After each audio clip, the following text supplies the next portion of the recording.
Guys, ini vaksin udah mulai jalan ya? Emang beneran aman? Persiapannya aja cepet banget kan? Iya, aku udah lihat presiden sendiri udah disuntik. Tapi sebenarnya boleh nggak sih? Takut ada haramnya. Ada efek sampingnya nggak sih? Nah, nggak tahu juga ya. Tapi gue sih mager banget kalau disuruh bayar lagi. Iyalah males udah malah disuntik Iya, kan bener sakit. banget. Iya Apalagi kan? kalau bayar, enggak banget. Guys, ini kenapa ya guys? Guys, guys,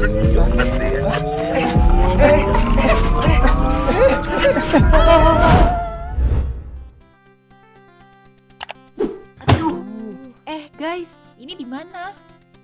Hai, saya Dr. V. Kalian masih bingung kan tentang vaksin? Nah, saya akan memandu kalian melewati games ini. Sebelum itu, semuanya wajib memakai masker. Ayo kita mulai. Saat ini, vaksin yang sudah tersedia di Indonesia adalah Sinovac. Sinovac sendiri berisi virus yang telah dinonaktifkan sehingga tidak akan membuat kita sakit. Walaupun begitu, prajurit kekebalan tubuh tetap bisa belajar untuk menyerang virus corona. Jadi, apabila suatu saat kita terinfeksi oleh virus corona, tubuh kita sudah tahu bagaimana cara melawannya. Agar efektivitasnya lebih baik, vaksin Sinovac membutuhkan 2 kali suntik dengan jeda waktu pemberian minimal 14 hari. Sinovac sendiri telah mendapatkan perizinan dari BPOM dan dinyatakan halal oleh MUI. Dan tenang saja, vaksin akan diberikan secara gratis oleh pemerintah. Sejauh ini, efek samping yang muncul juga ringan. Dan tenang saja, setelah mendapatkan vaksinasi, akan tetap dilakukan pemantauan oleh petugas kesehatan. Jadi gimana? Kalian semua sudah siap divaksin? Siap dong. Siap divaksin. Oh gitu, ternyata beneran aman ya? Iya, halal lagi. Seandainya ada efek samping juga ringan kok. udah gitu, gratis lagi dibiayain sama pemerintah. Betul. Oh, enak dong kalau udah divaksin buka masker aja.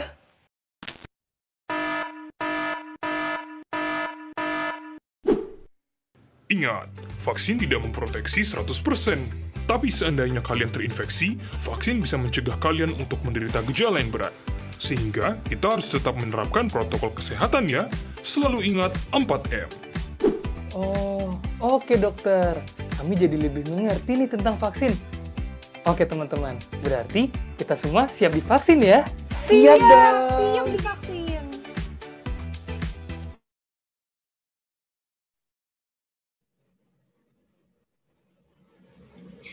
Assalamualaikum warahmatullahi wabarakatuh. Selamat sore dan salam sejahtera untuk kita semua. Yang kami hormati, para ibu pengurus Dharma Wanita Persatuan Inspektorat Jenderal Kementerian Keuangan, dan Bapak Ibu pejabat pegawai di lingkungan Kementerian Keuangan, kami ucapkan selamat datang kepada narasumber kita, Dr. R.A. Adaninggar PN SPPD. Kami ucapkan pula selamat bergabung kepada moderator kita pada sore hari ini, Dr. Jusafin Vidya Pramesti, dan kepada seluruh peserta talk show, kami ucapkan selamat datang dan selamat bergabung dalam acara talk show DPP Itjen Kementerian Keuangan dengan tema Vaksin COVID-19 Yes or No, diselenggarakan pada hari Jumat 19 Maret 2021. Sebelum memulai kegiatan, izinkan saya menyampaikan susunan acara kita pada hari ini. Pertama, talk show bersama narasumber 19 Yes or No. Kemudian sesi tanya jawab, dilanjutkan dengan penyerahan sertifikat foto bersama dan door prize. Dan terakhir penutup. Ibu peserta talk show, perlu kami sampaikan bahwa sesi tanya jawab dapat diikuti dengan mengajukan pertanyaan melalui Slido. Dan jangan lupa pula untuk mengisi form presensi talk show hari ini, karena akan ada pemilihan pemenang door prize di akhir acara. Slido dan form presensi dapat diakses pada tautan yang terdapat pada kolom chatroom. Baik, Bapak Ibu peserta talk show yang kami hormati, demi kelancaran acara, marilah bersama-sama kita berdoa. Berdoa menurut agama dan kepercayaan masing-masing dimulai.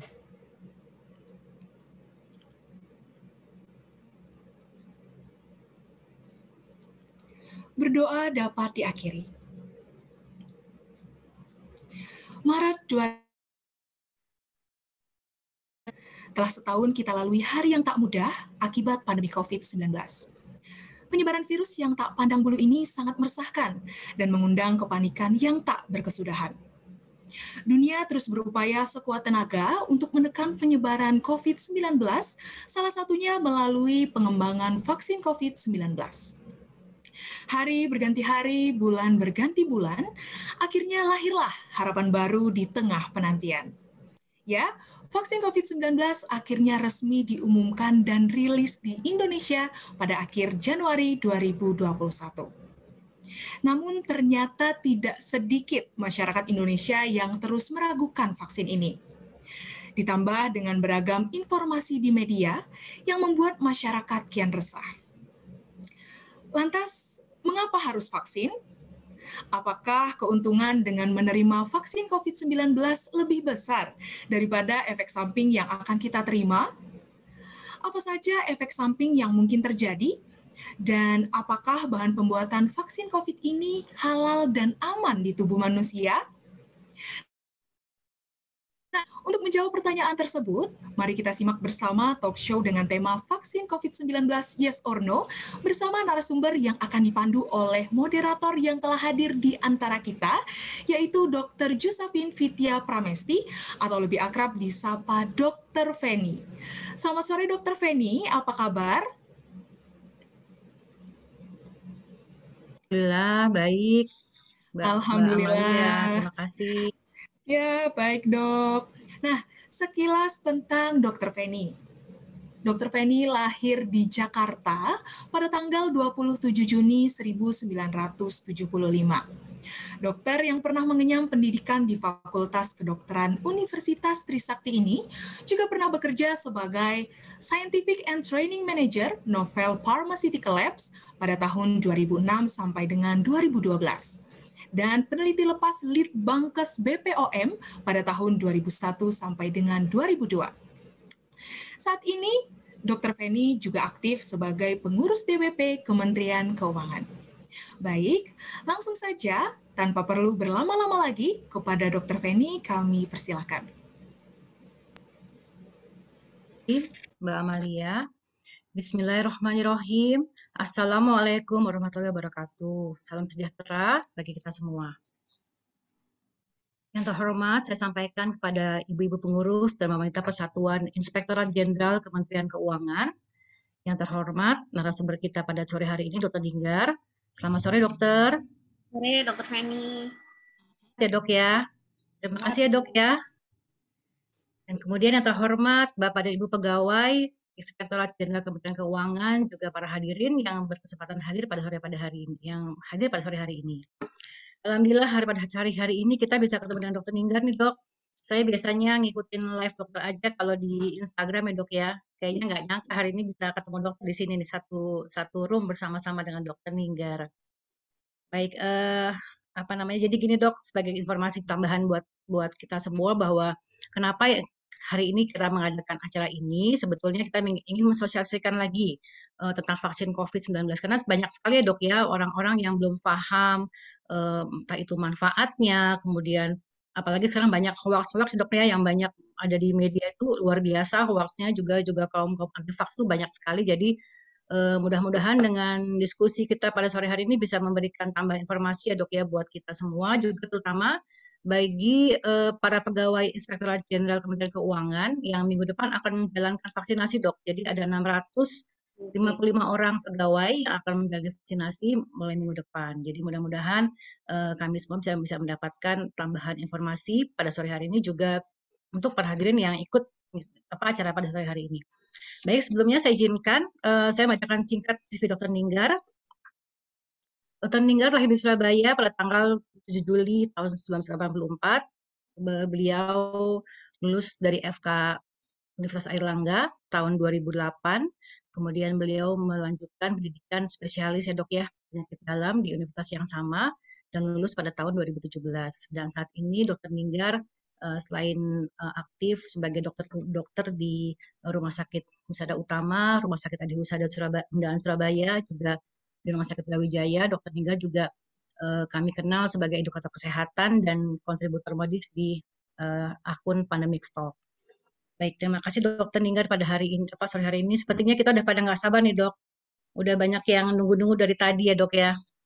Dan bagi para hadirin yang ingin bertanya, silahkan bertanya pada link Slido yang ada di kolom chat, juga bisa bertanya pada kolom chat. Baik dok, mungkin sebelum kita mulai acara ini, kira-kira gimana dok? Sebenarnya apa sih dok sebenarnya si COVID ini sekarang gimana perkembangannya dok? Kalau lihat angkanya kan kayaknya udah turun gitu dok ya, tapi kok kayaknya masih banyak aja gitu. Saya kayaknya nggak percaya juga dok, apa benar sih dok angkanya udah landai gitu? Apa kita sudah mencapai puncaknya atau masih akan terus naik lagi? Gimana nih dokter Ninggar nih? Ya, jadi kalau kita lihat kurva dunia ya, Dokter Feni, kurva dunia ini memang turun. Itu sudah pernah dianalisis ya, karena memang kasus terbanyak di dunia ini kan di Amerika Serikat. Ya, jadi memang kasus di Amerika Serikat itu sedang turun, makanya dia sangat berpengaruh terhadap bentuk kurva. Ya, seperti kalau kita di Indonesia ini kan tes dan data itu paling banyak dari DKI Jakarta ya. Jadi kelihatan sekali kalau DKI Jakarta turun, jadi kelihatannya kurva itu turun, tapi belum tentu di semua lokasi atau semua daerah. Itu yang harus kita tetap waspada, ya, karena di dunia juga sama. Jadi Amerika memang turun kasusnya karena mereka juga program vaksinasinya cukup cepat. Terus mereka juga setelah ganti presiden itu entah ada hubungannya atau tidak, mereka lebih perilaku untuk protokol kesehatan juga lebih baik. Jadi memang kasusnya banyak yang turun di sana, akhirnya kurva dunia itu kelihatan turun karena mereka penyumbang terbanyak dari kasus ya. Kalau di Indonesia ini kita masih belum bisa melihat secara signifikan ya apakah betul ini turunnya karena memang benar-benar turun, karena ini kan testingnya juga berkurang ya, karena sekarang juga banyak dipakai testing untuk antigen. Jadi tes antigen itu sudah dimasukkan sebagai jumlah testing di Indonesia. Jadi kesannya jumlah testingnya jadi banyak ya sekarang. Tapi sekali lagi tes antigen itu kan juga tidak seakurat PCR. Jadi kita juga belum bisa menyimpulkan pasti ini arti dari turunnya kurva ini apa. Tapi yang penting kita harus tetap waspada. Gitu sih Dokter Feni.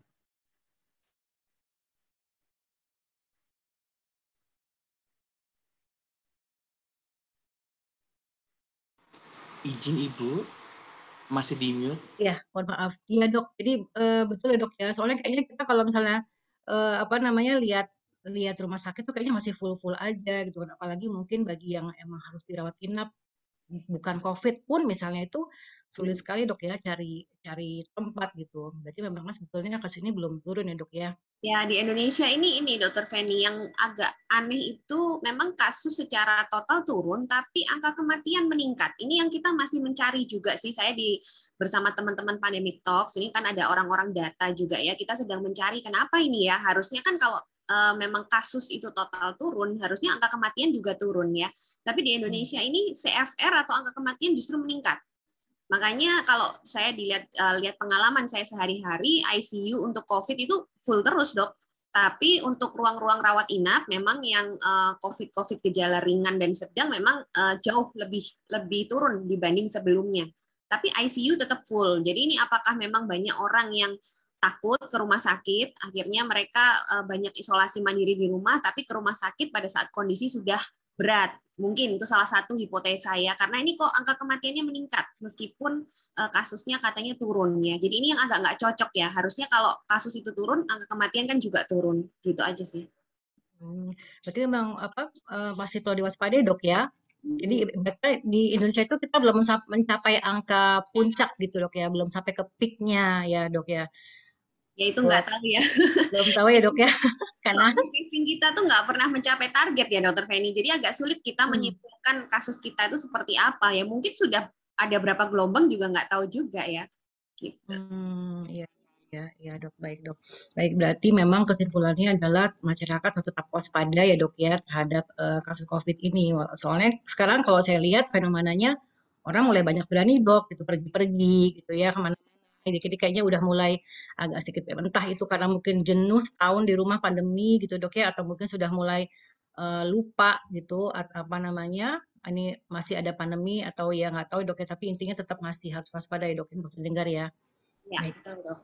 Gini dok, kemudian untuk pasien-pasien COVID sendiri dok, banyak rekan-rekan saya juga yang terkena COVID gitu ya dok ya. Nah terus mereka itu mengeluhkan ada apa sih kayak ada gejala pasca COVID yang masih mereka alami sampai sekarang tuh sebenarnya betul ya dok ya. Maksudnya apakah itu dialami oleh setiap orang yang terkena COVID atau memang ada orang-orang tertentu yang kayaknya kalau dia misalnya sakit ringan, dia nggak ada nih gejala long COVID atau mungkin sekarang apa namanya baru dok ya. Yes. Itu gimana dok untuk penjelasannya mungkin bisa dijelaskan pada teman-teman sore hari ini dok? Ya betul dokter Feni. Jadi sebenarnya suatu hal yang sekarang sedang difokuskan oleh para ahli di dunia, karena kan sudah mulai banyak nih yang sembuh ya. Jadi fenomena ini kan baru muncul setelah banyak yang sembuh, dan ternyata fenomena ini cukup mengganggu ya. Ada beberapa persen yang sampai turunlah kualitas hidupnya karena mengalami long COVID ini. Jadi long COVID ini bisa dialami oleh semua penderita COVID sebenarnya ya, tapi tidak semua mengalami.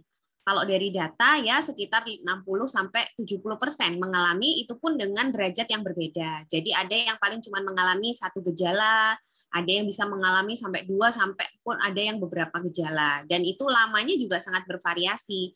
Dari data itu paling lama ada orang yang merasakan sampai 9 bulan. Ya, paling cepat ya paling 1 bulan ya. Gitu. Dan itu macam-macam sekali. Gejalanya itu sangat bermacam-macam dan sangat bervariasi. Diduga ada 2 faktor ya, ada faktor fisik juga. Fisik itu artinya sisa dari kerusakan yang diakibatkan waktu kita terinfeksi virus. Jadi ada sisa-sisa kerusakan organ meskipun hanya ringan, tapi kan butuh waktu untuk penyembuhan. Nah, itu yang waktu penyembuhannya itu akhirnya muncul gejala-gejala yang masih sisa gitu ya. Terus ada yang hipotesa kedua itu faktor psikis juga. Jadi ternyata dampak psikis dari orang-orang yang sembuh dengan COVID itu sangat besar. Ya, apalagi orang-orang yang mengalami isolasi cukup lama, orang-orang yang mengalami stigma dari masyarakat atau dari keluarga ya, orang-orang yang juga mengalami mungkin sampai kondisi berat, sampai dirawat di ICU, itu juga mengalami trauma. Jadi banyak sekali dampak psikis yang juga akhirnya menyebabkan munculnya gejala-gejala psikosomatik ya, kalau kita tahu. Jadi itu bisa menjadi suatu gejala long COVID juga. Ini semua sedang dipelajari ya tentang long COVID ini, karena memang banyak sekali yang mengalami. Seperti itu. Tapi berarti bukan berarti infeksi baru dok ya, hanya memang gejala sisa dari pasca COVID dok ya, karena ada yang beranggapan bahwa long COVID ini adalah ini infeksi baru nih gitu kan, sehingga beberapa teman saya saya perlu PCR lagi gitu dok. Jadi bukan dok ya? Ya, jadi ada bedanya sih dok. Jadi antara long COVID dengan reinfeksi itu harus dibedakan memang, karena ada kita nih setelah sembuh juga bisa kena lagi ya. Cuman ada bedanya. Jadi kalau long COVID itu biasanya stagnan. Gejalanya itu stagnan. Misalnya sisanya adalah batuk ya, dia batuk-batuk kecil. Dia menjadi lebih sensitif. Banyak yang setelah sembuh COVID itu jadi lebih sensitif. Misalnya kena debu sedikit mudah pilek. Kena debu sedikit dia mudah batuk ya, mudah mudah sesak seperti asma, itu banyak ya. Tapi harus dibedakan ini benar-benar long COVID atau dia reinfeksi. Memang reinfeksi bisa terjadi karena virus yang beredar di sekitar kita kan variannya juga macam-macam. Jadi kalau kita pas terinfeksi dengan varian yang sedikit berbeda, itu kita masih bisa tetap bergejala lagi. Dan itu dilaporkan sih paling cepat ya 1 bulan ada yang bisa reinfeksi lagi. Jadi memang harus konsultasi ya. Jadi kalau muncul gejala baru, apalagi demam nih, terutama demam ya. Kalau yang lain itu biasanya masih mungkin sisa. Tapi kalau demam ini harus hati-hati kalau ini adalah reinfeksi, apalagi demamnya tinggi misalnya. Ya, jadi kalau ada demam atau ada kontak erat dengan orang positif yang baru nih kontak eratnya, nah itu juga harus hati-hati. Atau mungkin gejala-gejala yang sudah diderita itu lebih berat. Misalnya dulunya batuk kecil-kecil, kok sekarang batuknya lebih berat ya, kok malah ada dahaknya, kok sekarang saya ada sesak, jadi ada perburukan intensitas, itu juga harus hati-hati. Nah, baru kalau ada indikasi reinfeksi itu memang harus cek lagi, Dokter Feni ya, entah menggunakan antigen boleh, menggunakan PCR boleh, tapi kalau menggunakan PCR harus konsultasi, karena PCR itu kan bisa mendeteksi bahkan sampai bangkai virus, jadi harus dibedakan ini long COVID atau reinfeksi, kayak gitu. Oh iya, baik dok. Berarti memang ya walaupun sudah sudah pernah kena, ya bukan berarti kebal juga dok ya. Ya. Masih tetap bisa infeksi. Baik dok, berarti melanjutkan tadi dari pernyataan dokter bahwa ternyata kan banyak dok ya jenis-jenis virusnya ini gitu. Nah ini berarti apakah ini termasuk mutasi dari virus COVID ini dok? Karena kan sekarang lagi banyak nih dok dibahas mutasi yang dari Inggris yang sudah kita pun Indonesia sudah mulai khawatir ya dok ya, mudah-mudahan nggak sampai meledak seperti di Inggris gitu dok. Nah ini seberapa besar sih dok kemungkinan mutasi virus ini sendiri dok? Apakah dia seperti virus influenza yang kayaknya nantinya kayak begitu gitu loh?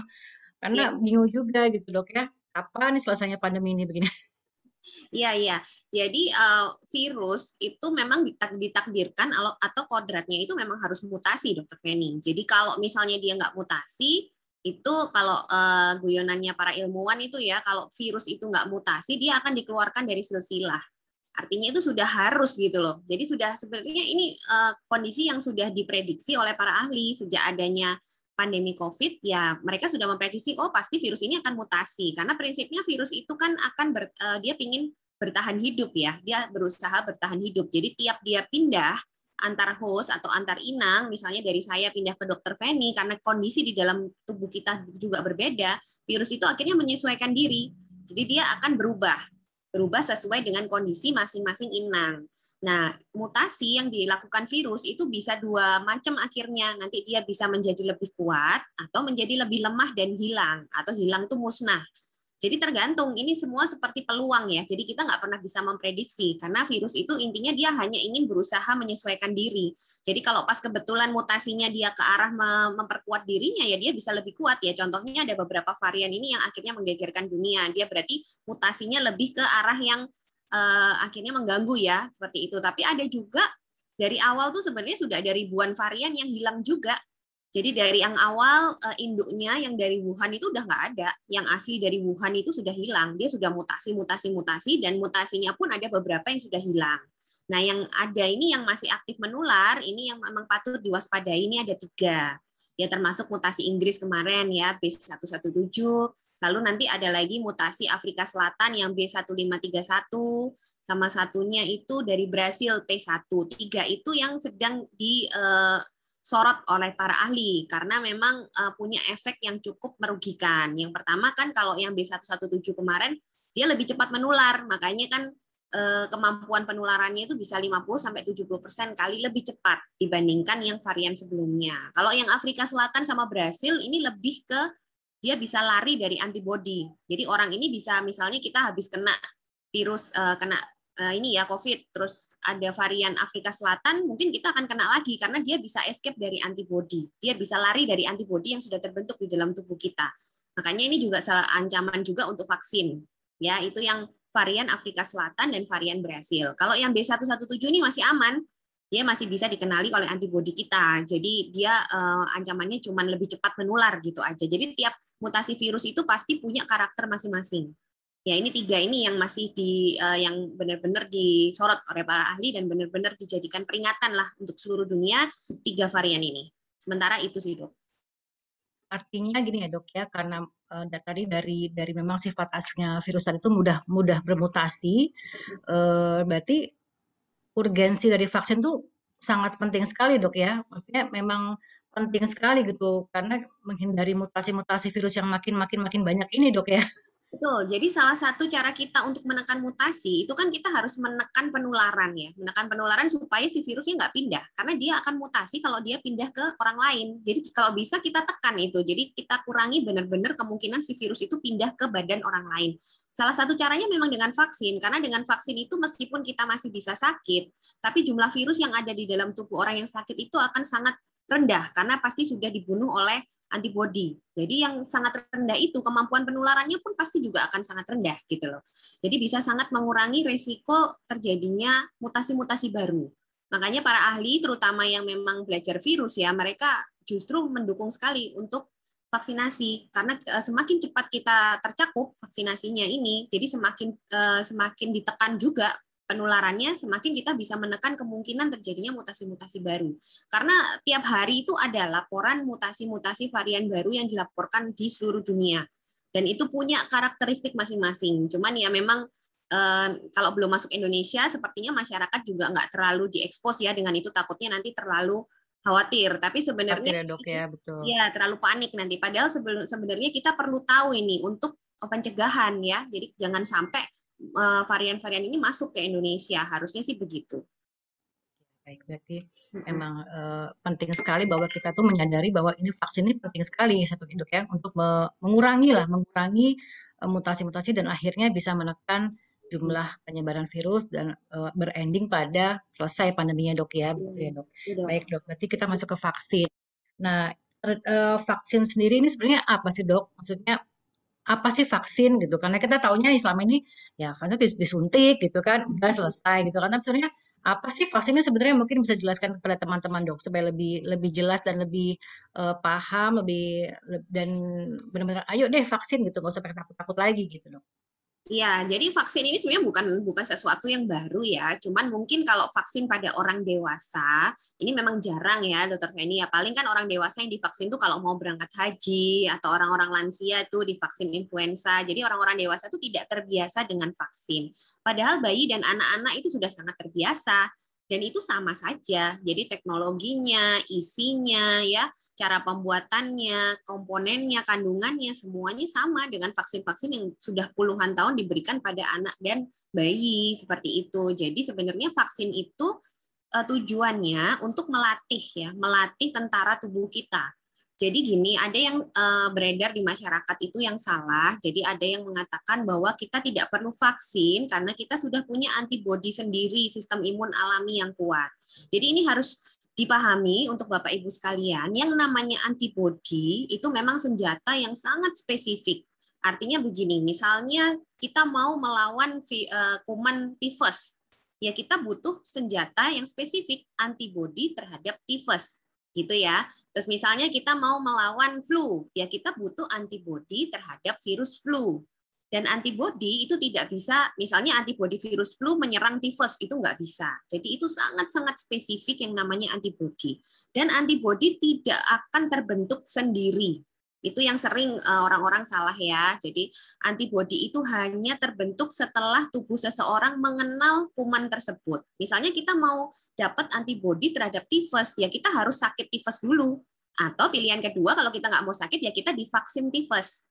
Gitu, supaya kita dapat antibodinya. Jadi nggak ada ceritanya orang belum pernah sakit, orang belum pernah vaksin, terus tiba-tiba ada antibodi di dalam tubuhnya.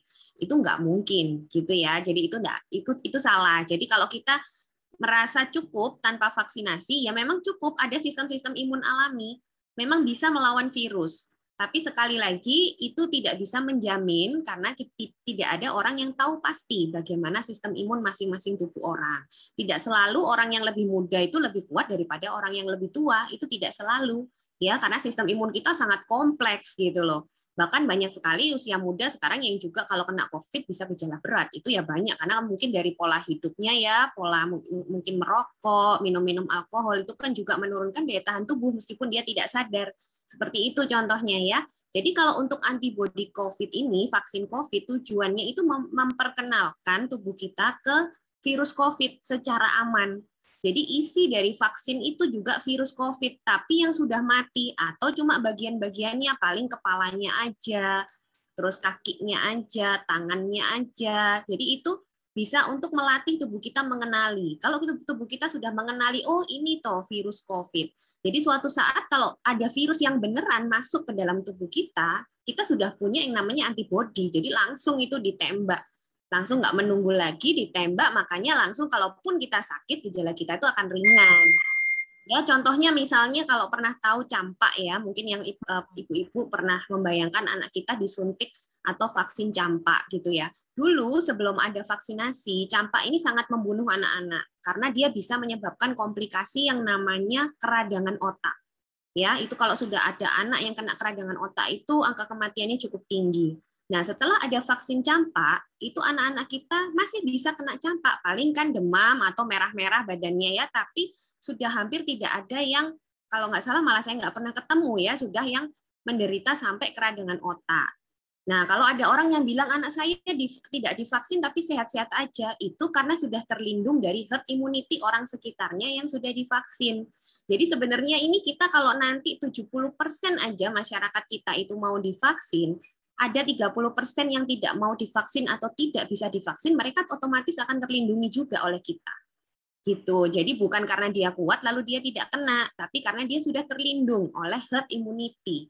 Jadi itu yang terjadi pada vaksin-vaksin anak-anak kita. Jadi polio segala kan kita sekarang udah nggak pernah lihat anak-anak yang benar-benar kena polio karena sudah ada herd immunity. Jadi anak-anak yang divaksin sudah terlindungi semua. Jadi sama seperti itu, bukan berarti tidak bisa kena, tapi kalau kena kita paling nggak gejalanya ringan dan kita menular ke orang itu resikonya sangat rendah karena virusnya sangat sedikit. Jadi biasanya kalau kita nggak divaksin, masa penularannya misalnya 10 hari. Tapi setelah divaksin itu akan memendek pasti, karena jumlah virusnya juga lebih sedikit. Jadi kita juga bisa melindungi orang sekitar secara tidak langsung. Itu jangka pendeknya. Tapi nanti jangka panjangnya, kalau semua sudah punya antibodi, otomatis virus ini tidak akan menemukan inang baru. Itu harapannya. Jadi lama-lama si virusnya akan mati sendiri, hilang sendiri. Karena virus kan tidak akan mungkin hidup di luar makhluk hidup.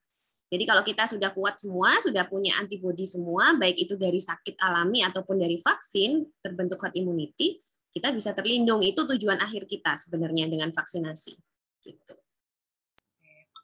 Jadi memang penting banget dok ya.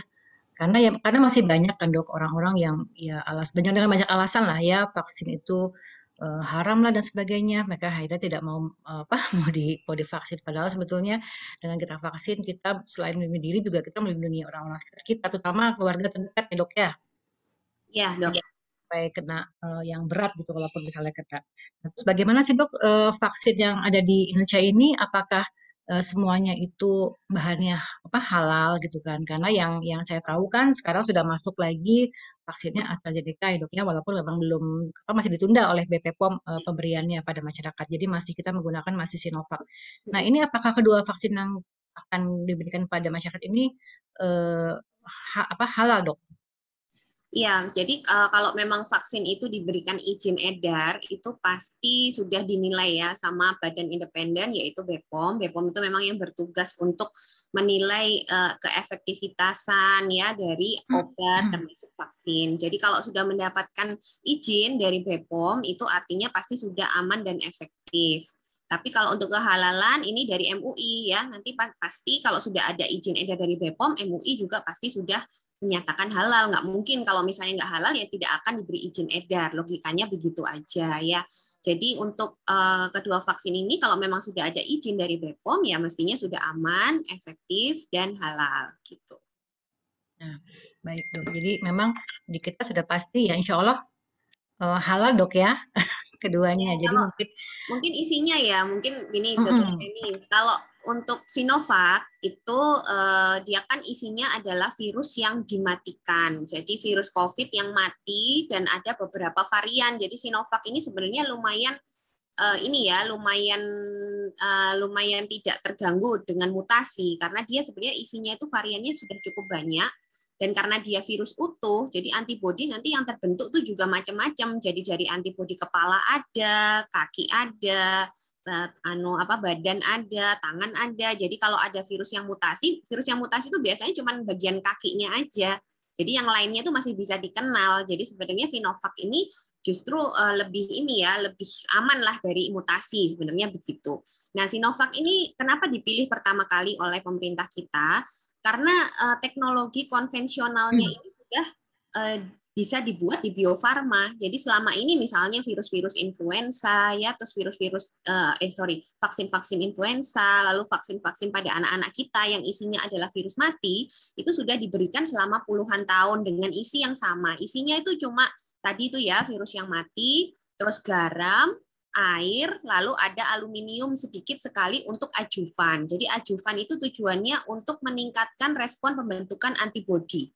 Karena virus mati itu kalau hanya virus matinya saja yang dimasukkan, itu respon antibodi pasti sangat lemah karena dia kan tidak hidup ya.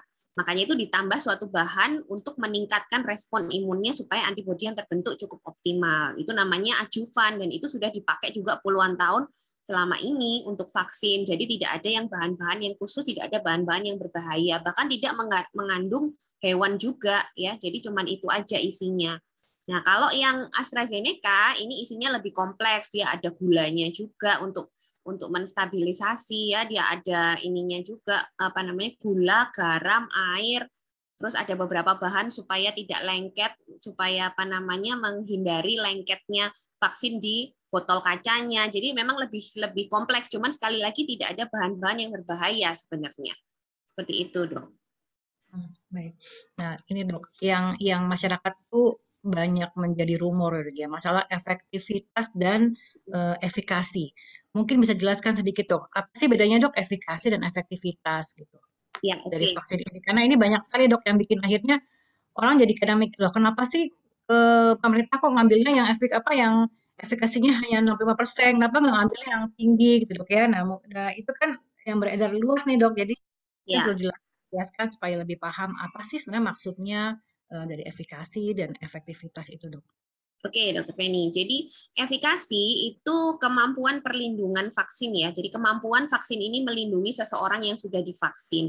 Ini kalau kita bicara efikasi, ini settingnya adalah setting penelitian. Jadi, benar-benar kalau kita lihat Sinovac kemarin kan penelitinya pada orang sehat usia 18 sampai 59. Jadi, itu ideal ya. Efikasinya 65,3%. Artinya, itu menurunkan resiko seseorang itu terkena COVID bergejala sekitar 65%. Dibandingkan kalau tidak divaksin, 100% kemungkinan kita masih bisa kena kan COVID yang bergejala. Karena sekali lagi, COVID itu tidak bisa diprediksi. Meskipun misalnya saya akan kena yang gejala apa nih, ringan, sedang, atau berat. Itu kita nggak bisa pilih. Ya, tapi dengan divaksin, resiko kita masuk ke gejala yang berat itu turun 65%. Ya, jadi itu artinya efikasi. Dan apakah yang efikasinya lebih rendah itu memang lebih buruk dari yang tinggi? Tidak juga. Jadi kita memang mungkin terbiasa dengan melihat nilai ya. Jadi mungkin nilai A itu adalah 80 ke atas, lalu nilai B itu 70 sampai 80, 65 ini nilainya BC ya Bu ya, atau C gitu Iya, loh. Jadi betul, kesannya betul Dok. jelek. Padahal bukan begitu maksudnya.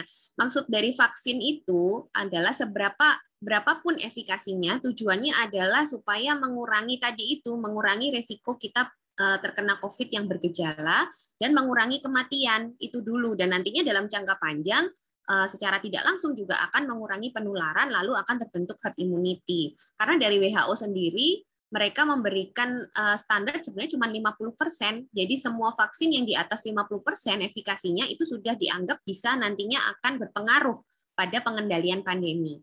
Mungkin hanya nice to know aja, untuk vaksin-vaksin influenza itu sebenarnya efikasinya hanya 30-40%.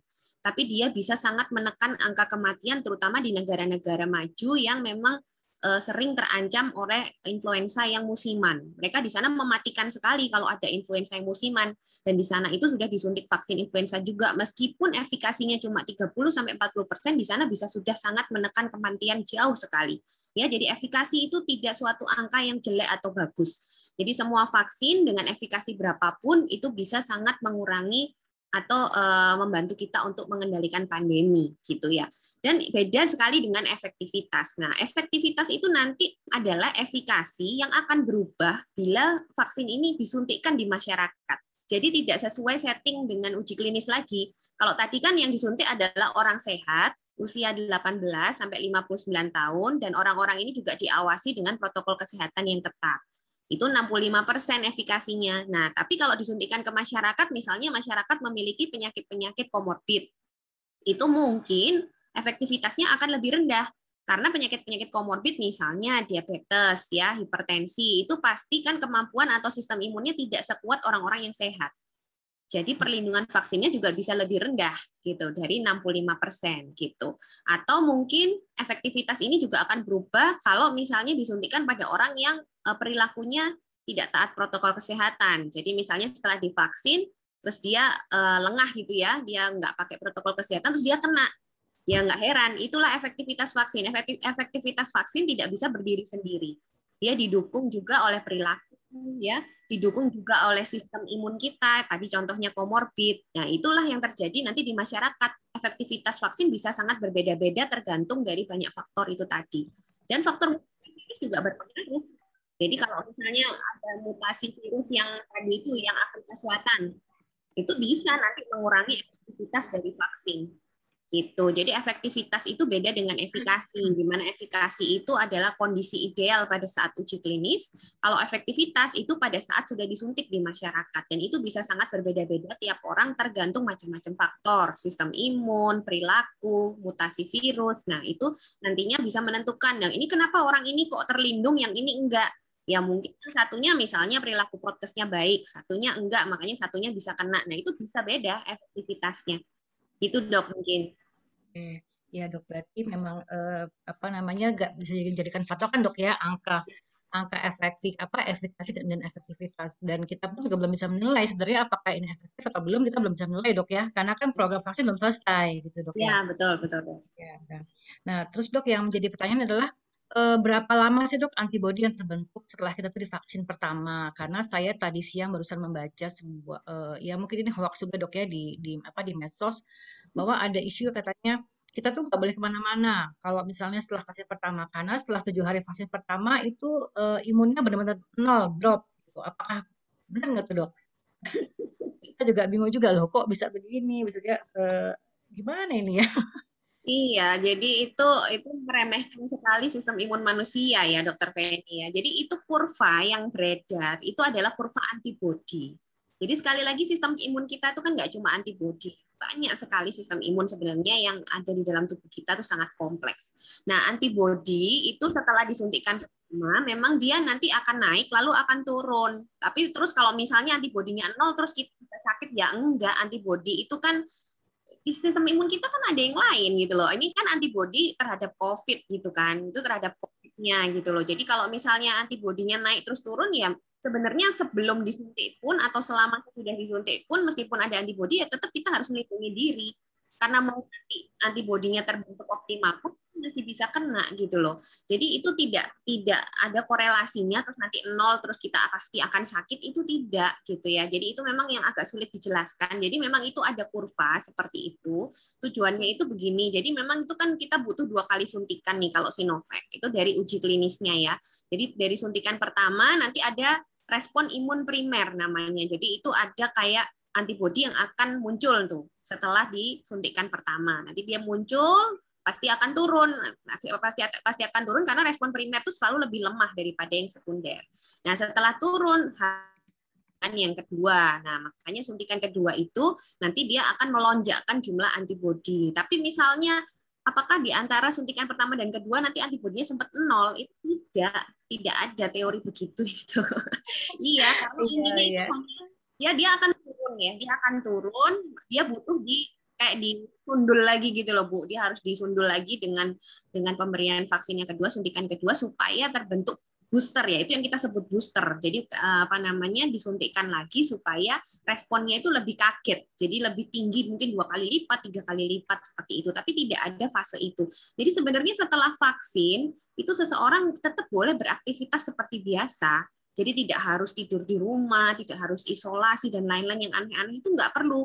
Bayangkan aja kita lihat atau bayi kita setelah divaksin ya biasa aja kan, ya dia melakukan aktivitas biasa, ya sama sebenarnya. Ini saya nggak tahu kenapa kok dibikin terlalu ribet gitu ya. Padahal kita lihat anak-anak kita aja gitu loh, habis vaksin ya udah sama, tidak ada perlakuan khusus gitu. Cuma memang untuk COVID ini harus tetap jaga protokol kesehatan. Itu aja, karena kebanyakan orang-orang ini kena karena sudah merasa divaksin lalu lengah protokol kesehatannya. Itu banyak sekali yang seperti itu. Padahal vaksin itu tidak langsung membuat kita jadi Superman gitu loh. Ada fasenya ya.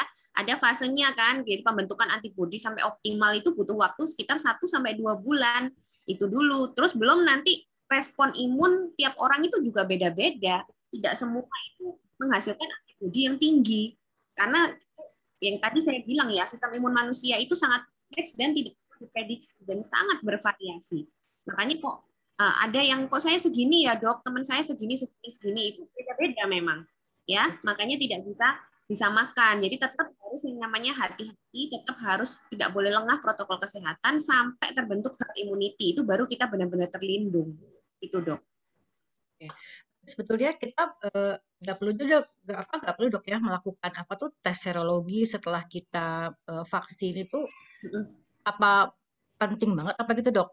Maksudnya apa cuma sebagai cuma pengen tahu aja lah buat diri sendiri, tapi kan sebenarnya secara dari kita kan belum ada semacam aturan dok ya untuk dilakukan tes itu gitu setelah penyuntikan.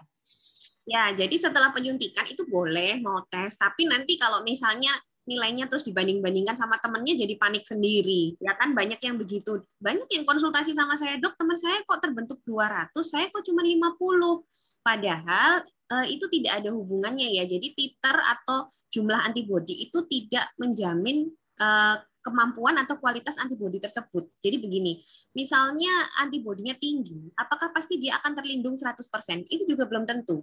Karena sebenarnya dari banyak antibodi yang terbentuk di dalam tubuh manusia, itu sebenarnya yang kita cari itu hanya satu. Jadi antibodi penetralisir virus, namanya neutralizing antibody. Dan itu kita nggak pernah tahu dari titer yang segitu itu kita punya berapa persen itu neutralizing antibody. Itu yang melindungi kita sebenarnya. Jadi meskipun yang antibodinya 200, neutralizing antibodinya berapa persen juga nggak tahu. Siapa tahu yang 200 ini neutralizing antibodinya cuma 10. Terus yang 50 tadi neutralizing antibodinya 40.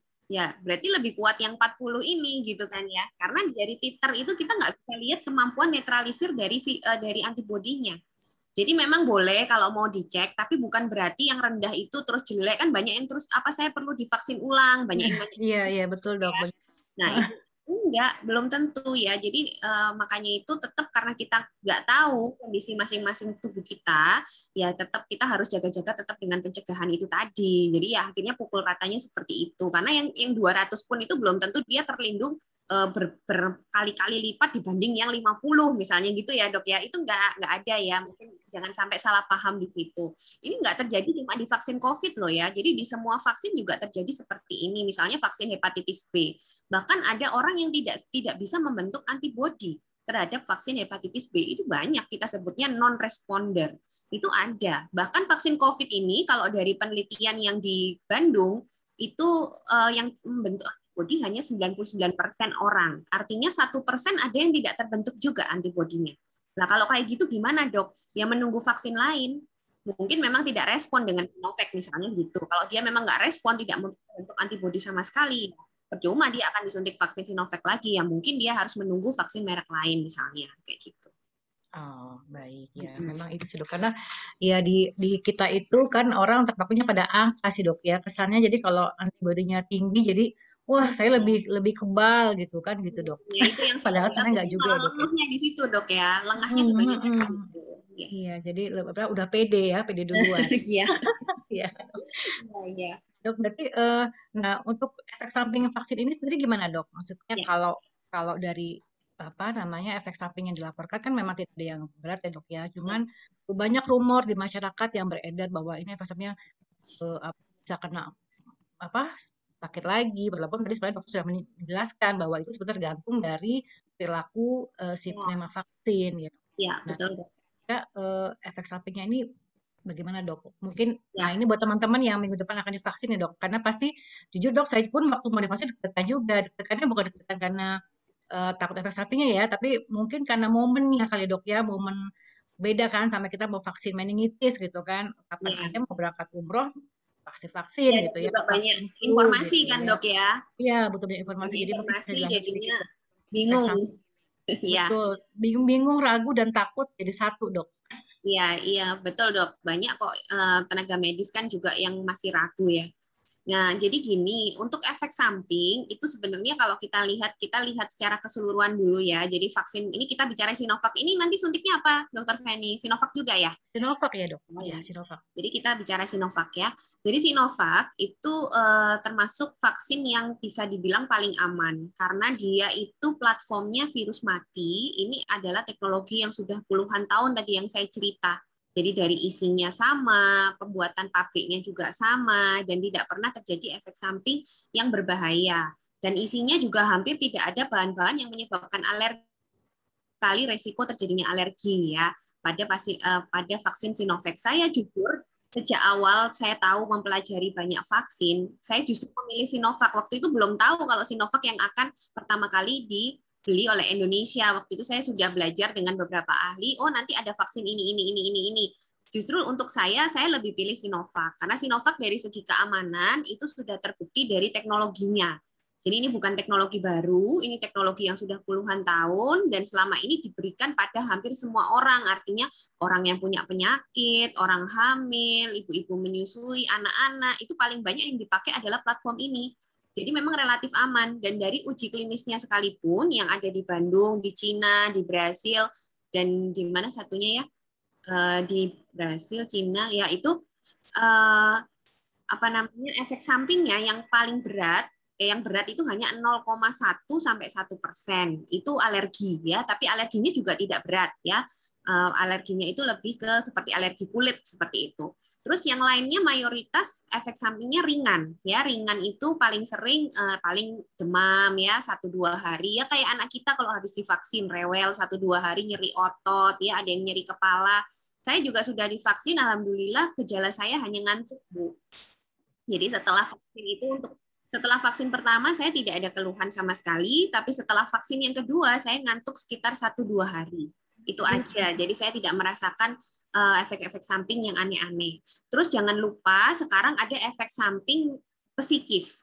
Ya, efek samping psikis ini jauh lebih berat daripada berat, Dok, ya. Fisik. Betul. Jadi efek samping psikis ini malah justru yang menyebabkan kejang, yang menyebabkan orang sampai pingsan. Itu justru efek samping psikis. Jadi yang sudah dilaporkan untuk Sinovac ini ya sudah lebih dari 1,5 juta orang ya disuntik vaksin Sinovac. Nah itu ada yang sampai kejang. Itu karena dia takut. Jadi saking takutnya dipaksakan dia sampai kejang, itu ada. Tapi setelah diperiksa CT scan segala tidak ada kelainan, dia kembali normal lagi ya. Benar-benar karena psikis. Lalu yang kedua, takut jarum suntik. Ya, takut jarum suntik terus dipaksakan, setelah disuntik dia pingsan. Ini reaksi vagal, Dr. Feni. Jadi setelah disuntik langsung tensinya drop, dia pingsan ya. Jadi makanya untuk orang-orang yang memang memiliki kecenderungan psikis nih, misalnya takut jarum suntik atau masih takut dengan vaksin, lalu juga biasanya punya depresi atau punya kecemasan yang tinggi, ini harus dipersiapkan baik-baik. Mungkin harus konsultasi ke psikolog atau ke psikiater supaya tenang. Karena kalau orang cemas, orang depresi tidak dipersiapkan secara psikis, biasanya efek sampingnya banyak. Ada mual muntah, itu justru dari psikis semua. Kalau dari fisik malah hampir nggak ada. Jadi lebih banyak ke psikis. Makanya Bapak Ibu sekalian harus hati-hati juga dalam menerima informasi. Justru informasi-informasi yang tidak benar itu yang menyebabkan kita ketakutan. Ya, kalau misalnya tahu justru informasi dari yang benar-benar ahlinya ya. Saya bukan ahli vaksin ya, saya juga belajar dengan orang yang lebih ahli. Itu kalau kita tahu pasti, itu kita tidak akan takut. Karena memang tidak ada apa-apa. Dan itu adalah kegiatan yang sudah biasa dilakukan bertahun-tahun, puluhan tahun di mana-mana. Dan sudah terbukti mengendalikan infeksi-infeksi menular. Jadi manfaatnya itu jauh lebih besar dibandingkan risiko-risikonya. Nah, kalau misalnya ada orang habis divaksin, banyak ya berita habis divaksin kok meninggal. Habis divaksin kok sakit COVID lagi sampai meninggal. Ya itu tadi yang saya bilang, efektivitas vaksin itu tidak akan baik kalau tidak dibarengi oleh faktor lain. Contohnya perilaku, lalu sistem imun masing-masing, apakah memiliki penyakit komorbid yang tidak terkendali, itu juga bisa menyebabkan kalaupun kena COVID ya bisa ke kondisi berat lagi gitu loh. Jadi tetap kita harus hati-hati dengan perilaku dan lain-lain, itu juga berpengaruh. Terus kalau ada habis divaksin, besoknya meninggal. Nah, itu kan harus dibuktikan dulu ya, apakah betul itu karena vaksin, karena selama ini tidak pernah ada kejadian vaksin menyebabkan orang meninggal. Itu sejak bertahun-tahun, puluhan tahun itu tidak ada.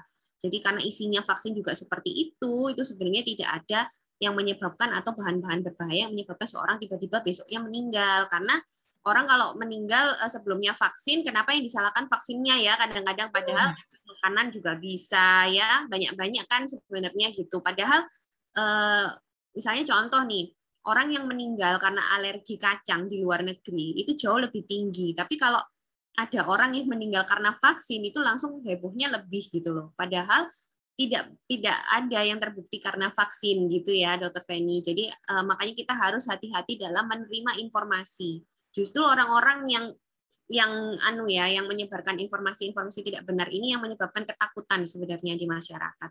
Yaitu yang kita berusaha semoga bisa mengimbangi, karena kalau namanya hoax itu biasanya penyebarannya lebih cepat dibanding yang benar-benar gitu ya. Jadi orang itu kadang lebih meskipun takut tapi disebarin gitu loh, Dr. Penny. Betul, Dok. Iya, jadi itu yang akhirnya menyebabkan banyak orang jadi takut. Itu jadi ngajak-ngajak kayak takutnya ya, Dok. Jadi kalau takut jangan ngajak-ngajak, Dok, ya, sendiri aja Iya. ya. Cari solusi gitu, Dok, ya, untuk takutnya seperti tadi Dokter apa Mm. sebutkan bahwa apa sih harus siap fisik dan mental juga. Mungkin Iya. ini, Dok, untuk mempersiapkan vaksin. Nah, bagaimana bagi orang-orang yang mempunyai komorbid? Kalau untuk yang orang yang sehat kan mungkin lebih kepada persiapan psikis, Dok, ya. Mungkin nggak boleh capek sebelumnya gitu ya, tapi dan psikisnya harus tadi Dokter bilang apa siap dan nggak takut lah dan sebagainya. Tapi untuk orang-orang yang dengan misalnya apa lansia atau mungkin orang-orang yang sudah di atas 40 tahun yang punya punya apa namanya punya hipertensi atau mungkin punya asma atau mungkin punya DM apa gula gitu Dok ya. Orang-orang yang mempunyai komorbid seperti walaupun memang mungkin dalam keadaan tidak sakit ya tapi kan pasti ada rasa khawatir Dok ya. Saya kan punya hipertensi gitu kan. Saya punya asma nih gitu. Nah, kira-kira apa Dok kira-kira yang perlu disiapkan oleh orang-orang yang mempunyai komorbid seperti ini? Ya, jadi orang-orang yang memang sudah punya komorbid, penyakit-penyakit kronis, memang disarankan kontrol ke dokter masing-masing ya. Nanti dokter itu yang akan menentukan kondisi kelayakan vaksinnya. Di sini kelayakan vaksin bukan berarti vaksinnya berbahaya ya, bukan, tapi lebih ke tidak efektif nanti. Misalnya punya diabetes, terus gulanya masih belum terkontrol. Nah, itu sistem imunnya juga lagi rendah-rendahnya. Kalaupun divaksin paling antibodinya nggak terbentuk itu atau terbentuk tapi sangat sedikit. Akhirnya sia-sia divaksin. Kita sebutnya kegagalan vaksin. Jadi sebenarnya concern-nya itu lebih ke situ, bukan ke bahayanya. Ini kalau kita bicara Sinovac ya, karena Sinovac ini sebenarnya tidak menimbulkan efek samping apa-apa gitu loh. Iya, ini sangat-sangat aman dan sudah terbukti puluhan tahun teknologi ini memang teknologi yang paling banyak dipakai karena saking amannya gitu ya. Nah, jadi yang diwaspadai pada orang-orang yang punya penyakit komorbid ini lebih ke efektivitas vaksin. Makanya kalau bisa dipersiapkan orang-orang yang punya penyakit komorbid ini harus dalam kondisi sestabil mungkin. Artinya kalau kondisi stabil itu diharapkan nanti juga respon terbentuknya antibodi juga optimal. Itu yang diharapkan. Jadi misalnya diabetes ya nanti dokternya yang menilai oh ini sudah terkontrol kok tiap hari tiap 1 bulan sekali kontrol sama saya, gulanya juga sudah membaik, dia tidak ada komplikasi-komplikasi akut. Nah, ini nanti dianggap layak vaksin. Nah, itu dianggap kondisi yang paling stabil, yang paling prima untuk pembentukan antibodi. Kayak gitu sih, Dok. Jadi concern-nya itu lebih ke efektivitas. Jadi bukan efek samping ya. Jadi kalau untuk efek samping itu sebenarnya tidak perlu ditakutkan. Semua mau disuntik vaksin COVID ini sebenarnya nggak masalah gitu loh. Cuman kan karena ini vaksin baru, kita harus hati-hati dari segi efektivitas juga. Nanti kalau setelah divaksin sakit COVID yang disalahin kan vaksinnya, sampai sekarang begitu kan. Padahal padahal memang sebenarnya bukan efek samping vaksinnya, tapi ya efektivitasnya itu tadi yang dipengaruhi oleh banyak hal gitu. Oke. Nah, ini untuk ini Dok. Masih mengenai apa tadi pada penderita komorbid Dok ya. Ini bukan komorbid tapi kepada ibu menyusui. Kan sekarang sudah boleh Dok ya vaksin apa Sinovac itu sudah diberikan pada ibu menyusui. Nah, apakah ini juga efek sampingnya sama dengan orang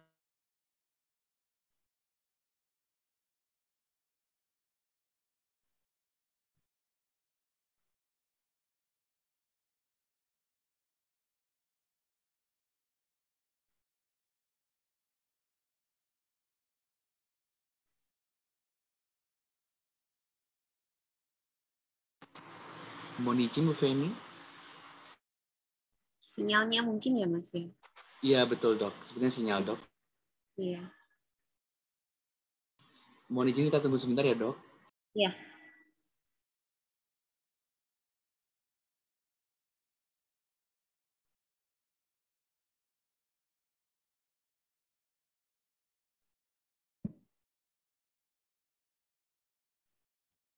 Mohon maaf terputus. Sinyal ya Bu. Iya, sinyal Dok. Jadi, oke Dok, balik lagi Dok ya. Pertanyaannya tadi pada bagaimanakah efek sampingnya vaksin ini pada ibu menyusui? Apakah ini mempunyai efek samping yang sama? Kemudian apakah apa namanya? Kadang-kadang ya itu Dok, khawatiran ya ibu menyusui ya. Apakah nanti di efek sampingnya kena nggak ke bayinya gitu kan? Terus apakah bayinya juga otomatis mendapatkan antibodi yang sama gitu? Ya umum dok ya bertanya seperti itu. Nah, itu sih hal-hal yang mungkin lebih bisa dijelaskan dok pada ibu menyusui karena masih balau nih dok kalau misalnya ibu menyusui. Ya, jadi untuk ibu menyusui juga sudah dinyatakan nggak apa-apa ya. Artinya itu gini, vaksin itu tetap ada efek samping untuk ibunya sih terutama ya. Tadi kan sudah dijelaskan, tapi terutama efek sampingnya ini mayoritas ringan. Ya, dibandingkan manfaatnya nih. Kalau seorang ibu divaksin, ibu menyusui divaksin, antibodinya sudah terbukti masuk lewat ASI. Jadi si bayi otomatis akan terlindung dengan antibodi yang dibentuk oleh sang ibu. Jadi akhirnya kemarin 25 Januari itu WHO juga merekomendasikan kalau bisa sih semua ibu-ibu menyusui divaksin karena resiko kalau ibu menyusui terkena COVID malah lebih berat, nanti harus pisah dari anaknya ya kalau gejalanya berat. Terus anaknya juga bisa tertular. Jadi resikonya itu dianggap jauh lebih besar lah dibandingkan dengan manfaat vaksinnya. Jadi nggak usah takut ya, teman saya juga yang dokter-dokter yang menyusui semua sudah divaksin ya, tidak ada masalah dan justru untuk bayinya nanti akan bayi dan anaknya yang sedang disusui itu dapat antibodi gratis dari sang ibu ya, jadi nggak usah takut ya Bapak, nggak usah takut lah ibu-ibu menyusui sekalian. Oh baik. Gimana dok? Masalah ada ibu hamil tapi dia punya punya komorbid yang lain misalnya ibu hamil sorry dok. Masa ibu menyusui yang punya komorbid misalnya punya hipertensi kemudian punya asma, apakah tetap aman dok? Kalau ibu hamil belum boleh ya, Dokter Feni. Jadi untuk ibu hamil ini belum ada, dokter kandungan pun belum merekomendasikan karena belum ada data yang cukup banyak ya untuk menyatakan keamanan untuk ibu hamil. Karena sekali lagi ibu hamil itu populasi khusus, jadi juga nggak mungkin dia disuruh jadi relawan penelitian juga nggak mungkin karena dia kan juga membawa bayi. Jadi secara etis nggak bisa. Jadi kalau untuk ibu hamil sepertinya terakhir nanti menunggu data-data lebih banyak. Gitu ya, tapi setelah melahirkan nanti masuk ke fase menyusui sudah boleh vaksin gitu. Bagaimana untuk ini dok, untuk perempuan-perempuan yang ibu-ibu muda yang masih ingin program hamil misalnya dok, apakah perlu ditunda vaksinasinya ataukah setelah vaksin baru boleh ikut program? Mungkin bisa jelaskan sedikit dokter Nindya. Ya, jadi kalau dari rekomendasi dokter kandungan itu untuk program hamil memang lebih baik dijeda ya, ditunda 1 bulan setelah vaksin selesai. Jadi misalnya ditunda 1 bulan setelah suntikan kedua vaksin, gitu sih rekomendasinya. Tapi ada beberapa orang yang juga akhirnya di tengah-tengah vaksin itu hamil ya. Nah, terus nanya sama saya, gimana dok bayi saya? Ya, kita nggak tahu gitu loh. Tapi seharusnya kalau dari datanya sekali lagi vaksin dengan platform virus mati itu dulu sampai sekarang sudah diberikan pada ibu-ibu hamil, bukan COVID ya, bukan vaksin COVID, tapi vaksin yang lain. Dan termasuk salah satu vaksin yang paling aman ya. Saya bilang kalau untuk pastinya gimana saya nggak tahu, tapi harusnya nggak apa-apa kalau kita melihat pengalaman. Makanya itu lebih baik kalau memang ada rencana hamil ya direncanakan aja ya. Jadi misalnya setelah vaksinasi 1 bulan baru mulai program hamilnya gitu. Berarti artinya tidak menghalangi dok ya untuk vaksin ini bagi ibu-ibu yang mau merencanakan hamil lagi. Kemudian untuk penyintas COVID dok, apakah tetap perlu dok? Karena kan dianggap sudah punya antibodi sendiri. Nah ini kira-kira gimana? Dan berapa lama jedanya? Atau kalau masih sama rekomendasinya 3 bulan setelah sembuh? Ya, jadi untuk penyintas itu memang gini ya, penyintas itu sudah punya antibodi ya karena itu tadi ya setelah kita berkenalan dengan virus pasti antibodi muncul di dalam tubuh kita. Dan keuntungan dari penyintas juga, penyintas itu pasti punya yang namanya sel memori. Jadi sel memori itu artinya kalau kita terkena berulang kali itu antibodi bisa terbentuk terus selama sel memori masih ada. Nah, karena virus ini masih 1 tahun, jadi penelitian terhadap antibodi dan sel memori pada orang-orang penyintas juga masih terbatas. Selama ini yang paling lama dikatakan bisa bertahan sampai 8 bulan, baik untuk sel memori maupun untuk antibodinya. Jadi disarankan tetap untuk penyintas tetap vaksin karena tidak bertahan selamanya. Tapi ini sekali lagi ilmu pengetahuan yang bisa berkembang. Ya, karena masih 1 tahun kan, jadi yang diamati mungkin masih 8 bulan. Siapa tahu nanti bisa bertahan 1 tahun, 2 tahun, 3 tahun, kita nggak tahu ya. Tapi sementara ini butuh divaksin. Dan vaksin itu tidak akan berbahaya meskipun seseorang sudah memiliki antibodi sebelumnya. Karena prinsip vaksin hanya booster. Jadi justru malah antibodinya semakin kaya. Gitu ya. Jadi misalnya sebelumnya sakit kena varian A, kita punya antibodi terhadap varian virus A. Terus kita divaksin nih, di mana vaksin Sinovac ini isinya mungkin banyak variannya, mulai varian B sampai varian J misalnya. Jadi kita punya banyak macam-macam antibodinya, jadi nggak masalah, tidak berbahaya. Jadi kalau ada yang sudah pernah sakit, itu mau divaksin memang lebih baik iya, karena sekali lagi kita nggak tahu nih antibodi kita atau sel memori kita tuh bertahan berapa lama, karena sekali lagi tiap orang itu sangat-sangat bervariasi respon imunnya gitu ya. Jadi nggak usah khawatir. Dan kalau di Indonesia memang 3 bulan batasnya, tapi ini bukan batas secara ilmiah ya sebenarnya. Jadi 3 bulan ini diambil karena memang dari bukti-bukti penelitian itu antibodi seseorang penyintas mulai turun itu setelah 3 bulan, tapi bukan hilang ya, mulai turun kadarnya itu setelah 3 bulan. Dan karena jumlah vaksin atau istilahnya stok vaksin kita ini kan terbatas, jadi kan diprioritaskan dulu lah untuk orang-orang yang belum punya antibodi gitu. Jadi makanya untuk penyintas masih bisa nih ditunda 3 bulan karena dianggap 3 bulan itu antibodi atau kekebalannya masih ada, misalnya seperti itu ya. Meskipun tidak semua orang juga bisa dipukul rata sih sebenarnya, tapi nggak masalah. Jadi sebenarnya kalau misalnya ada kesempatan untuk suntik lebih cepat gitu ya, banyak yang tanya sama saya, dok saya baru sembuh nih 1 bulan tapi kok saya sudah ada jadwal vaksin. Oh nggak apa-apa, jadi secara medis tidak berbahaya. Pokoknya kita sudah sembuh, kondisi akut dari COVID-nya sudah selesai, itu boleh divaksin, intinya begitu. Tapi karena kita di Indonesia ini menyesuaikan dengan prioritas, jadi ya kita nunggu 3 bulan. Kalau di luar negeri semua langsung divaksin untuk yang penyintas, jadi nggak masalah. Bahkan WHO pun juga merekomendasikan seperti itu. Dan kalau di luar negeri itu sudah diberikan hanya 1 kali aja, Dokter Feni, karena dianggap sudah cukup. Karena kan kita sudah punya sel memori, sudah punya antibodi, tinggal disuntik 1 kali, dia langsung boosternya bisa seperti orang sudah suntik 2 kali. Itu kalau yang penyintas seharusnya. Tapi kalau di sini kita masih 2 kali. Ya nggak masalah sih, itu nggak apa-apa. Kayak saya penyintas, setelah divaksin antibodi saya jadi banyak banget, tapi ya nggak tahu itu kualitasnya gimana.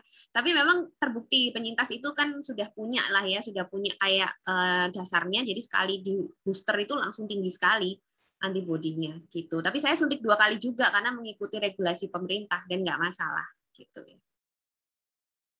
Nah, terus ini dok, bagaimana bagi orang-orang yang memang tidak bisa divaksin nih dok, karena suatu kondisi memang, contohnya misalnya lansia yang memang sudah secara kriteria nggak mungkin gitu ya, atau mungkin bagi orang-orang yang punya komorbid yang memang benar-benar mutlak nggak bisa divaksin. Nah, itu kira-kira apa dok yang mesti dilakukan? Selain tentunya menjaga protokol ya dok ya, tapi kira-kira apakah perlu nggak adanya misalnya vaksin lain yang bisa membantu gitu dok, mengurangi resiko gitu?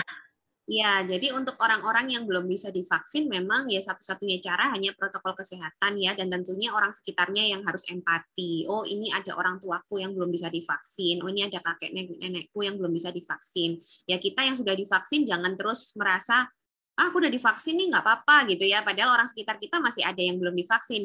Jadi kita harus berempati sama mereka. Kalau usaha lain misalnya nanti menunggu vaksin yang bisa ya memang iya akhirnya begitu ya dok. Karena ya pemerintah kita ini kan tidak mengandalkan dari satu vaksin aja. Tujuannya memang seperti itu karena tidak bisa kita mengandalkan hanya dari satu vaksin karena satu vaksin itu pasti ada orang yang tidak bisa menerima ya, entah tadi tidak terbentuk antibodinya atau memang ada kontraindikasi tertentu ya, akhirnya membutuhkan vaksin lain yang bisa mengcover itu, akhirnya bisa saling melengkapi. Memang itu tujuannya ya. Kalau yang AstraZeneca ini sebenarnya sudah diteliti untuk pasien-pasien komorbid sebenarnya dan efikasinya cukup bagus di atas 74% untuk komorbid seperti obesitas, diabetes, penyakit jantung dan penyakit pernafasan seperti asma dan lain-lain. Itu sudah diteliti kalau dengan AstraZeneca, tapi sayangnya AstraZeneca masih ditangguhkan ya karena ada masalah keamanan, isu keamanan, tapi tetap saya setuju dengan tindakan itu karena tetap vaksin itu yang diutamakan tetap keamanannya. Meskipun dia bagus, efikasinya bagus, tapi kalau keamanannya tidak terjamin ya memang kita harus hati-hati. Jadi itu juga harus diperhitungkan kayak gitu. Betul. Mungkin untuk vaksin yang tadi dok, AstraZeneca harus ada sosialisasi lagi dok ya terkait dengan itu dok ya, karena kan berbeda lagi tentunya dok ya. Ya, Nanti takutnya nanti ada isu-isu lagi yang muncul di masyarakat ya. Maklum dok, kita Indonesia banyak sekali gitu, isu-isu yang hal sepele tapi menjadi digembar-gemborkan gitu dok ya. Nah kemudian dok, mungkin pertanyaan yang sangat ditunggu-tunggu juga oleh saya juga termasuk dok ya. Nah ini gimana untuk anak-anak dok?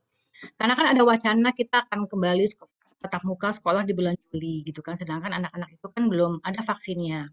Kemudian belum tentu semua guru-guru di sekolah juga bisa mendapatkan vaksin. Tadi ya mungkin ada faktor komorbid dan sebagainya. Ini kira-kira dok, apakah anak-anak itu perlu ada vaksin tambahan, menunggu sampai ada vaksin COVID ini selesai rilis untuk aman untuk anak-anak? Jadi karena kita sebagai juru, sebagai orang tua kita khawatir dok ya gitu kan, agak bingung juga gini. Anak-anak ini belum vaksin, hanya orang tuanya saja. Belum tentu orang tuanya pun juga semua sudah vaksin juga, dok. Nah, ini kira-kira gimana, dok? Ya, betul dok. Ini memang lagi polemik sekali ya tentang pembukaan sekolah. Jadi kalau anak-anak itu memang secara statistik itu sebenarnya kasusnya tidak sebanyak orang dewasa. Dan resiko untuk menjadi gejala berat juga jauh lebih kecil dari orang dewasa. Itu secara statistik memang terbukti. Tapi bukan berarti tidak bisa ya. Sekali lagi anak-anak tetap ada yang juga mengalami gejala berat sampai meninggal. Dan di Indonesia ini kasus anak yang sampai meninggal paling tinggi kita ini di Asia Tenggara kalau nggak salah ya, karena saya bukan dokter anak jadi saya nggak terlalu update tentang datanya, tapi segitu ya. Jadi ya tetap harus dipikirkan matang-matang mengenai anak-anak ini, karena betul tadi kata Dokter Feni, kalau kita hanya mengandalkan vaksin pada guru atau tenaga pendidikan, kita lupa. Padahal di sekolah itu tidak cuma guru dan murid ya. Mungkin ada tukang-tukang bakso di sekitarnya, orang-orang yang tempat anak kita berinteraksi kalau beli mainan, beli jajan, belum nanti di perjalanannya ya, belum orang tua di rumah, belum interaksi dengan tetangganya dan lain-lain. Nah, kalau belum semuanya divaksin ya menurut saya sama aja kalau kita bicara vaksin ya. Makanya sebenarnya kalau memang rencananya mau membuka sekolah, itu yang harus dimatangkan benar-benar itu bukan vaksinnya, tapi protokol kesehatannya. Itu yang sebenarnya jauh lebih penting. Jadi mau divaksin, sudah divaksin pun, itu kalau protokol kesehatannya tidak dilakukan dengan baik, pasti ada kecolongan kasus-kasus nantinya. Jadi itu yang harus diperhatikan kalau saya ya. Jadi bukan hanya fokus ke vaksin, tapi di mana pelaksanaan protokol kesehatan. Tapi ya mohon maaf aja nih ya, saya kan sering juga dicurhatin sama ibu-ibu ini ya lewat DM Instagram gitu. Jadi sudah ada beberapa sekolah itu yang curi-curi ya. Jadi sudah buka itu banyak dan ternyata protokol kesehatannya nol ya. Itu yang bikin miris sekali sih. Maksudnya ya mereka karena sudah divaksin gurunya ya udah buka aja gitu. Tapi kayak protokol kesehatan anaknya ya mungkin pakai masker mungkin ini tapi nggak jaga jarak, tetap berinteraksi, tetap ya gimana ya. Itu yang saya khawatirkan kalau di Indonesia, karena di Indonesia ini kadang ya nggak cuma masalah sekolah kan, kita lihat itu sebenarnya aturan protokol kesehatan di mana-mana sudah sangat bagus ya, bagus sekali, tapi pelaksanaannya selalu cacat gitu loh. Nah itu yang saya takutkan, makanya untuk bukaan sekolah itu harus benar-benar dipastikan bagaimana monitor ke depannya gitu, itu lebih penting daripada vaksin. Mungkin gitu ya Dokter Feni. Nanti untuk vaksin anak-anak ini sedang dikembangkan. Kalau jadinya kapan saya kurang tahu, tapi sudah ada 3 atau 4 merek yang sedang meneliti untuk anak-anak. Gitu. Baik, mudah-mudahan segera ini dok ya, rilis dok ya untuk anak-anak, karena banyak orang tua yang galau nih dok. Ya, pasti. Terima kasih dokter. Saya juga galau. Dok, saya lanjut kepada pertanyaan yang ada di kolom chat ya dok ya. Jadi ada yang bertanya, Bu Dokter, apakah kalau ada asma plus menyusui, apakah aman kalau itu vaksin, dok? Ya, asalkan asmanya sudah terkontrol ya, terkontrol itu aman-aman saja, Bu. Jadi terkontrol itu kriterianya jarang kambuh ya, kambuh maksimal seminggu itu 2 kali, itu maksimal. Terus tidak perlu menggunakan obat-obatan yang pelega itu ya, jadi sering sekali kambuh sampai perlukan obat semprot atau apa gitu, dan tidak juga sering ada asma pada malam hari. Kalau tidak pernah itu semua, nggak apa-apa. Ya. Kalau untuk asma akut gimana dok? Kalau asma akut, jadi semua penyakit akut apakah tidak boleh divaksin. Boleh divaksin asma yang akut? Tidak boleh ya. Semua penyakit yang sedang akut itu tidak boleh divaksin. Jadi misalnya ada dia cuman flu ya, tapi ada demamnya entah COVID atau bukan, pokoknya ada demam, ada flu juga nggak boleh divaksin. Jadi pada orang yang masih sakit itu tidak boleh. Tapi kalau kondisinya stabil, penyakit kronis yang kondisinya stabil, itu boleh-boleh saja.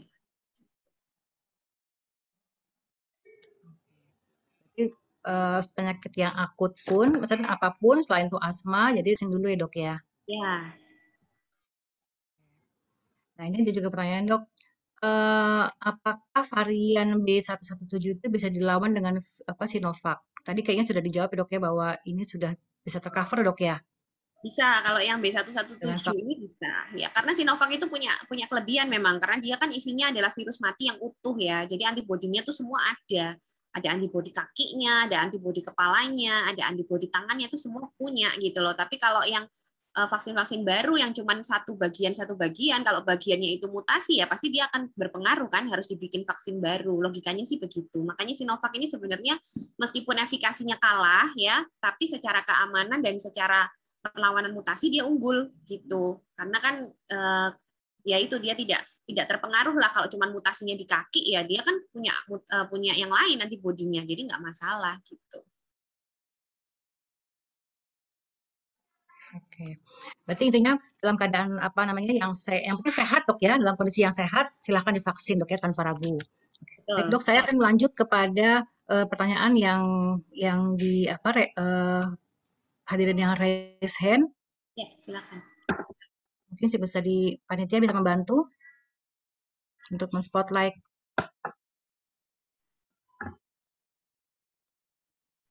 Yang ingin bertanya langsung dengan Dr. Ninggar.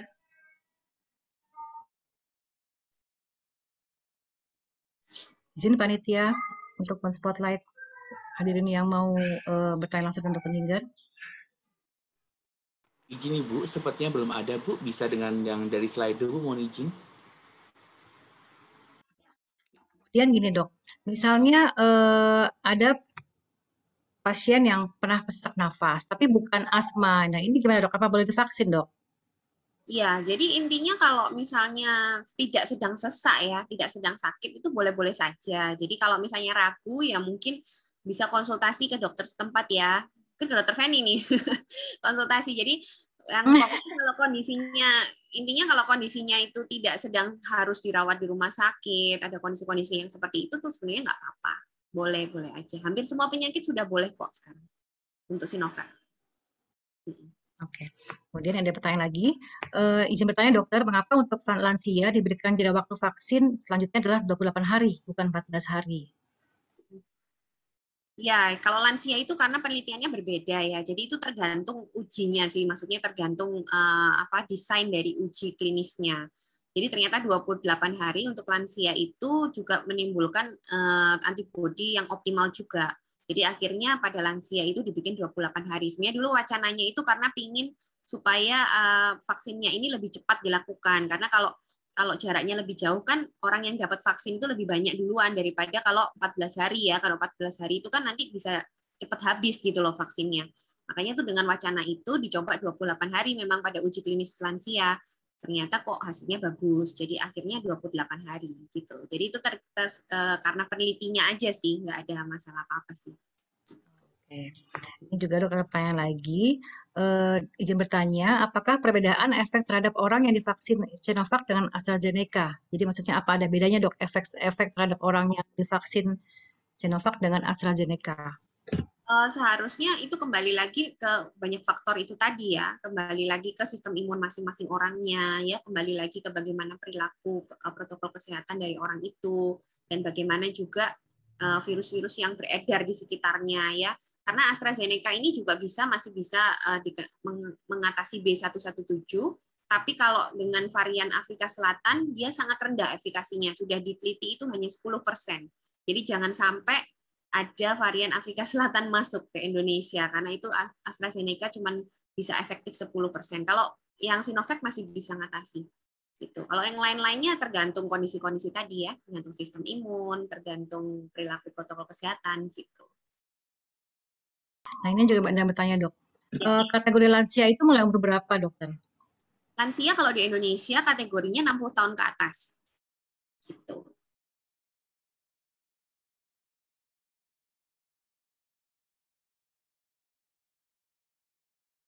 Nah, ini Dok, apakah vaksin ini sebentar.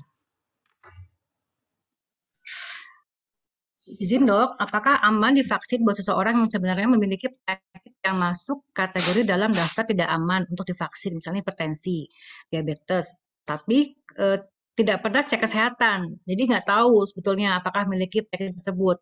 Begitu juga mungkin pernah positif COVID dalam rentang waktu 3 bulan. Namun karena tesnya tidak PCR, jadi tidak ketahuan apakah sebetulnya positif dalam rentang 3 bulan karena masuk kategori OTG.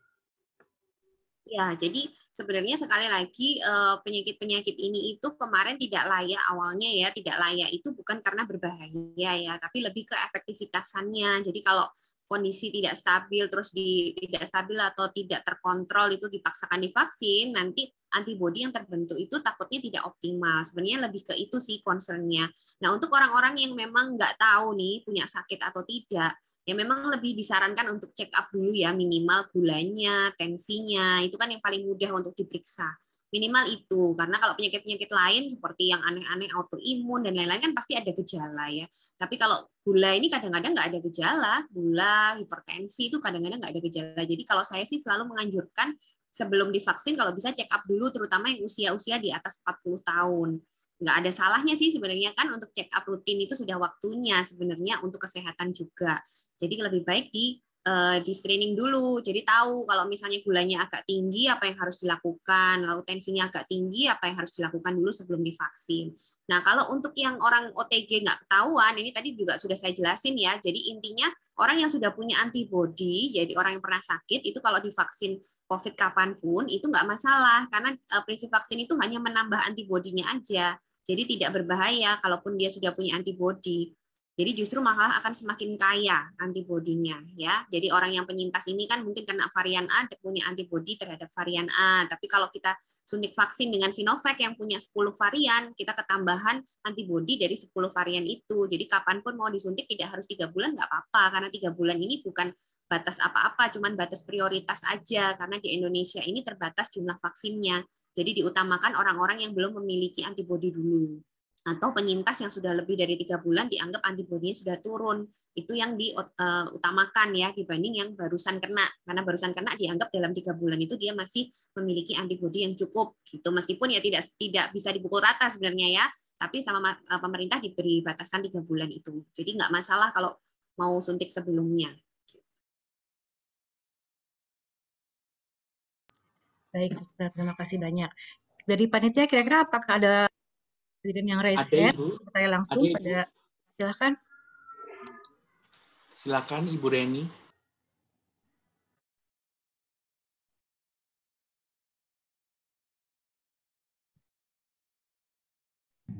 Ya. Selamat sore. Suara saya kedengaran ya? Selamat sore. Iya, kedengaran, Bu. Oh ya. Terima kasih atas kesempatannya. Sore. Mau tanya dok, yang pertama untuk pelaksanaan vaksinasi, apakah ada metode selain suntik? Soalnya beberapa rekan kan memang ada yang benar-benar fobia sama jarum ya, jadi benar-benar lebih pilih untuk tidak divaksin daripada ya kayak gitu. Itu yang pertama. Terus yang kedua, berapa hari jarak aman bagi kita setelah vaksinasi apabila kita ingin donor darah, dok? Itu aja pertanyaannya. Terima kasih. Ya, makasih Bu Reni. Ya sayangnya itu sekarang belum ada vaksin yang tidak disuntik. Makanya tadi kan saya bahas juga ya, orang-orang yang fobia jarum suntik ini benar-benar harus dipersiapkan. Karena banyak yang setelah disuntik itu pingsan gitu ya. Jadi harus benar-benar ada persiapan dari segi mentalnya, entah dari psikolog atau dari psikiater. Tapi sebenarnya kalau tidak divaksin sayang ya. Karena sebenarnya kan resikonya itu jauh lebih besar loh kalau kita tuh kena COVID dibandingkan kalau kita divaksin gitu. Ya mungkin dipikirkan ulang dan mungkin bisa dibantu dengan psikolog atau psikiater itu ya untuk mempersiapkannya. Mungkin nantinya ada vaksin yang tidak disuntik karena ini juga ada yang sedang diteliti, vaksin yang sifatnya nanti disemprotkan di hidung. Jadi meniru cara infeksi COVID. Jadi dia akan disemprotkan di hidung gitu aja. Jadi disemprot itu kan nggak sakit ya, cuma disemprot gitu aja. Itu jadi kayak polio. Kalau polio kan ditetesin di mulut, kalau ini disemprotkan di hidung. Itu sedang diteliti. Tapi kalau menunggu itu ya masih lama banget dan Indonesia belum tentu beli juga. Ya, jadi mungkin itu dipersiapkannya mungkin dengan bantuan tenaga-tenaga ahli ya, dokter-dokter ahli. Terus yang kedua, kalau mau donor darah, kalau rutin donor darah, itu boleh 2 minggu setelah vaksin atau setelah suntikan kedua, boleh langsung donor darah. Tapi kalau tidak rutin, nunggu 6-8 minggu. Gitu, Bu Reni.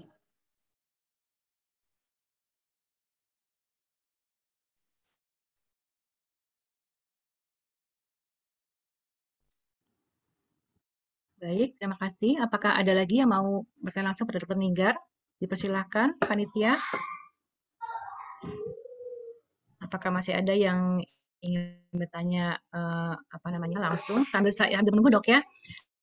Jadi ada lagi yang bertanya, apakah bagi orang-orang yang punya alergi dok, apakah itu ada efek sampingnya? Misalnya dia punya dermatitis atopi, rinitis alergi gitu. Sebenarnya sih nggak ada dok ya, nggak ada ini ya dok ya, nggak ada efek samping apa ya dok ya. Iya, Kecuali iya. mungkin yang punya alergi terhadap obat gitu. Gimana dok? Misalnya ada yang alergi pada, kan ada orang-orang yang punya alergi pada antibiotik tertentu seperti amoxicillin, penicillin gitu dok, golongan sulfa gitu. Betul. Ya, jadi sebenarnya alergi apapun itu bukan kontraindikasi untuk vaksin. Karena kontraindikasi vaksin itu satu-satunya alergi adalah alergi komponen vaksinnya. Dan kalau tadi kita lihat Sinovac itu kan komponennya garam, air, dan aluminium ya. Kalau ada yang alergi aluminium juga memang harus hati-hati, tapi jarang sekali ya orang alergi aluminium, karena aluminium ini ada di pisang. Kalau ada yang alergi pisang mungkin ya harus hati-hati nih dengan Sinovac, tapi jarang sekali kan orang alergi pisang gitu loh. Ya, jadi kalau yang kontraindikasi betul-betul itu memang kita harus menunggu suntikan pertama ya. Jadi ada orang yang setelah suntikan pertama baru ketahuan nih kalau dia alergi dengan vaksin. Tapi jarang sekali dan jarang yang berat. Nah, kalau nanti ternyata setelah suntikan pertama dia ketahuan alergi, memang benar-benar alergi dengan vaksin, untuk suntikan kedua nanti banyak pertimbangan. Kalau memang gejalanya awal itu berat, dia kemungkinan nggak boleh dapat suntikan kedua. Tapi kalau gejalanya hanya ringan, kemungkinan yang kedua tetap diberikan, tapi dengan pengawasan ketat. Mungkin sebelumnya cuma di puskesmas, yang kedua harus di rumah sakit misalnya. Jadi harus di tempat yang fasilitasnya lengkap. Seperti itu ya. Jadi kalau untuk alergi-alergi seperti alergi makanan ya, alergi misalnya rinitis alergi yang suka pilek-pilek tuh kena debu ya, atau asma ya, atau mungkin alergi kulit tuh, kulit yang atopi urtikaria dan lain-lain. Dan mungkin alergi obat tadi yang Dr. Feni bilang, ini karena komponen dari vaksin Sinovac ini tidak ada komponen obat, harusnya nggak apa-apa. Ya, tapi kalau punya riwayat alergi memang harus lebih aware. Kalau bisa memang dilakukan penyuntikan dengan pengawasan. Karena tetap kan kalau namanya orang itu sudah sensitif, itu ada orang yang bisa sensitif dengan bermacam-macam bahannya. Dan itu kan namanya alergi memang tidak bisa terduga, tapi kejadiannya memang sangat kecil. Dan sudah ada istilahnya sudah ada antisipasinya. Makanya kan setelah divaksin kan nggak boleh langsung pulang nanti. Jadi setelah divaksin harus menunggu 30 menit. Karena 30 menit itu dianggap waktu yang cukup kalau memang muncul gejala alergi yang berat, yang kita sebut anafilaksis. Itu akan muncul dalam 5 menit sampai 30 menit setelah suntikan. Kalau setelah 30 menit lewat, itu biasanya sudah aman. Kalaupun muncul alergi, itu paling yang ringan-ringan, ya paling gatal-gatal atau apa, itu tetap harus dilaporkan kalau memang mengganggu. Ya, tapi untuk suntikan kedua tidak akan berbahaya. Yang harus diperhatikan kalau setelah suntikan pertama muncul gejala yang berat, kayak gitu. Gitu aja sih, Dok. Ya. Artinya sebenarnya relatif aman dok ya Sinovac ini ya, efek sampingnya sangat minimal, sama lah dengan efek samping dengan vaksin-vaksin yang sebelum-sebelumnya gitu dok ya. Tapi entah kenapa kayaknya orang-orang banyak takutnya gitu dok ya. Tapi mudah-mudahan setelah mendengar penjelasan pada sore hari ini, kita semua yang mendengar pada di sini bisa lebih lebih yakin lagi untuk vaksin, karena sebetulnya vaksin ini kalau saya simpulkan dok ya, bukan hanya ikhtiar kita pribadi tapi juga buat sekeliling kita dok ya, kepada keluarga terdekat gitu ya, kemudian pada saudara, karena kan kita juga nggak mungkin dok ya berada di rumah terus-terusan gitu kan, mau sampai berapa tahun kita akan berada di rumah terus gitu, mengisolasi diri gitu kan, kesannya jadi dari dunia luar. Makanya kita harus melakukan vaksinasi, dan kemudian juga bagian dari ikhtiar kita sebagai warga negara dok ya, buat membantu mempercepat pemerintah untuk menyelesaikan pandemi ini. Ya. Baik Dokter Ninggar, terima kasih banyak diskusinya pada sore hari ini, luar biasa, kayaknya pada semangat manteng nih dok. Mudah-mudahan lagi ya dok. Kenapa dok? Semoga nggak ragu lagi, karena kalau kita semakin banyak yang menolak vaksin, ya akhirnya herd immunity itu kayaknya kita semakin jauh ya gitu. Padahal kan harapan kita 1 tahun ini sudah istilahnya sudah berharap pada 5M dan 3T, tapi ternyata tidak cukup ya.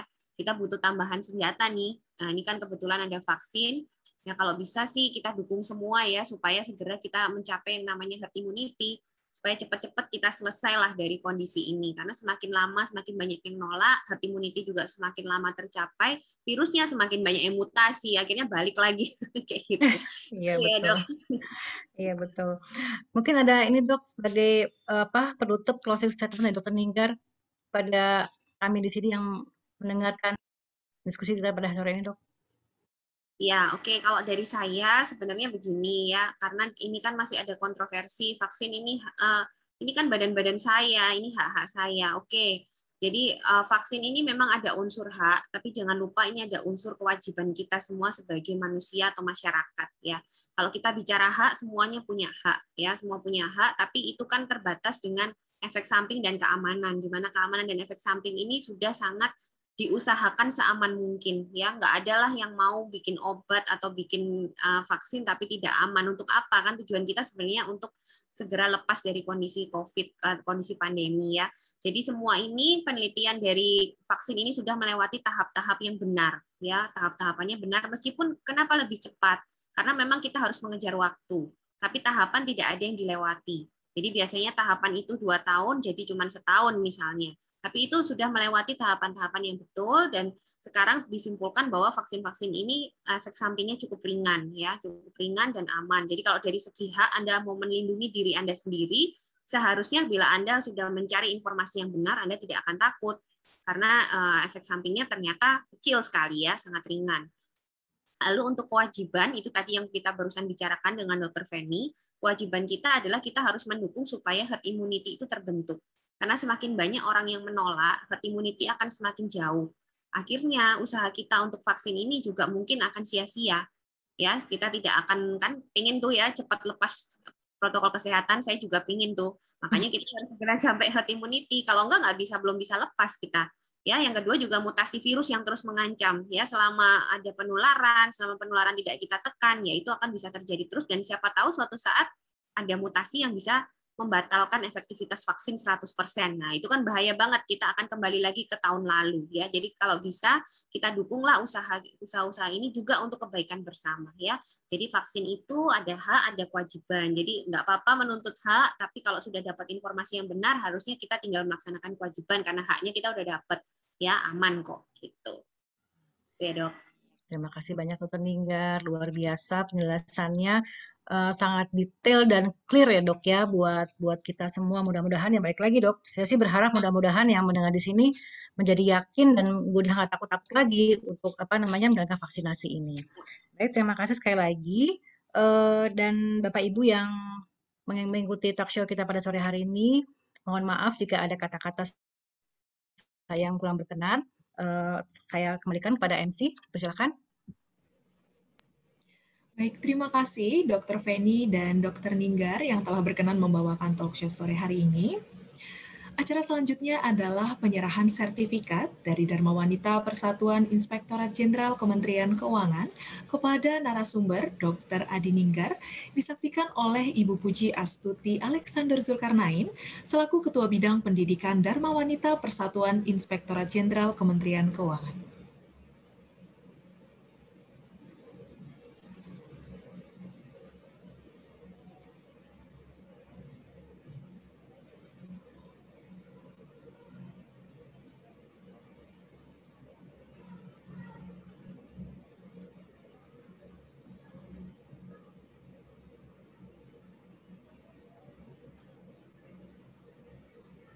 Mana caranya, Pak? Terima kasih, panitia. Ini gimana caranya menyerahkan? Oke. Ini Bu Assalamualaikum. sudah. Ini udah ya? Ini Bu sudah. Oke. Terus? Terima kasih Ibu Puji dan Dr. Ning. Baik, Bapak Ibu peserta talk show yang kami hormati, mari kita simak bersama sepatah dua patah kata yang akan disampaikan oleh Ibu Puji Astuti Alexander Zulkarnain selaku Ketua Bidang Pendidikan DWP Itjen Kementerian Keuangan. Kepada Ibu Puji Astuti Alexander Zulkarnain, kami persilahkan. Assalamualaikum warahmatullahi wabarakatuh. Selamat sore untuk kita semua, salam sejahtera. Yang terhormat Dr. Ninggar, Ya, Bu. Dr. Feni, para panitia, terima kasih sudah memberi kesempatan pada saya. Tapi sebelumnya mohon maaf karena tadi agak telat, terbentur dengan macet, sehingga pada saat ini baru bisa menyampaikan sepatah dua patah kata. Alhamdulillah, talkshow kita sudah berjalan dengan sangat baik, luar biasa. Acungan 2 jempol untuk narasumber dan panitia, karena yang disampaikan sore hari ini banyak sekali. Tadi saya baca suatu ilmu yang sangat bermanfaat, yang mudah-mudahan membuat kita tidak ragu lagi untuk mengikuti vaksin, sehingga terjadi kekebalan universal, sama membantu pemerintah untuk menjadikan kita sehat dan bisa beraktivitas seperti biasa lagi tanpa takut. Tentu masih dengan menjaga protokol kesehatan. Saya guru, Dok, sehingga sudah rindu sekali dengan murid-murid. Guru kami juga sedang dilakukan vaksin. Besok jadwalnya malah tadi ada beberapa yang takut vaksin, terutama takut jarum suntik. Tadi saya sudah sampaikan di WA Group supaya mereka tidak takut lagi, karena itu sangat membantu pemerintah untuk memulihkan kita dari pandemi COVID ini. Mudah-mudahan dengan penjelasan Ibu tadi yang sangat detail, sangat jelas, kita tidak lagi takut, tidak lagi ragu untuk mengikuti vaksin yang sudah ditetapkan oleh pemerintah. Kiranya itu saja. Terima kasih sekali kepada narasumber, Ibu Feni, para panitia. Semoga apa yang kita lakukan di sore hari ini menjadi ilmu yang bermanfaat buat kita semua, sehingga kita bisa menularkan juga ke lingkungan kita bahwa vaksin itu penting, harus, dan tidak seperti yang ditakutkan mereka. Kiranya itu saja yang bisa saya sampaikan. Wassalamualaikum warahmatullahi wabarakatuh. Waalaikumsalam warahmatullahi wabarakatuh. Terima kasih kepada Ibu Puji Astuti Alexander Zulkarnain. Baik, Bapak Ibu peserta talk show, sebelum pemilihan pemenang door prize, kita akan berfoto bersama yang akan dipandu oleh Mbak Anissa. Kepada Mbak Anissa, kami silakan untuk mengambil alih. Mohon izin Bapak Ibu, saya akan mengambil screenshot Zoom untuk layar yang pertama. 1, 2, 3. Untuk layar kedua, 1, 2, 3.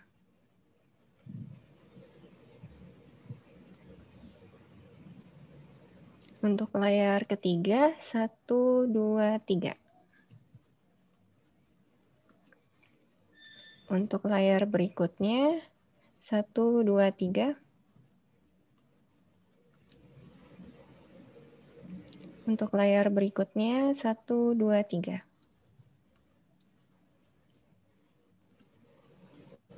Untuk layar berikutnya, 1, 2, 3. Untuk layar terakhir, 1, 2, 3. Baik, saya kembalikan ke MC. Terima kasih. Baik, terima kasih Mbak Anissa atas bantuannya. Nah, Bapak Ibu peserta talk show, acara selanjutnya adalah acara yang sangat dinantikan, yaitu pemilihan pemenang door prize. Nah, hadiah door prize ini sangat menarik, yaitu berupa voucher GoPay atau OVO yang akan kami kirimkan kepada 5 peserta talk show yang beruntung hari ini. Baik, mungkin langsung saja kita akan melihat pemenangnya. Mohon bantuan Kak Cia. Wah, banyak ya pesertanya ternyata. Oke, mari kita lihat peserta beruntung yang pertama. Siapakah dia?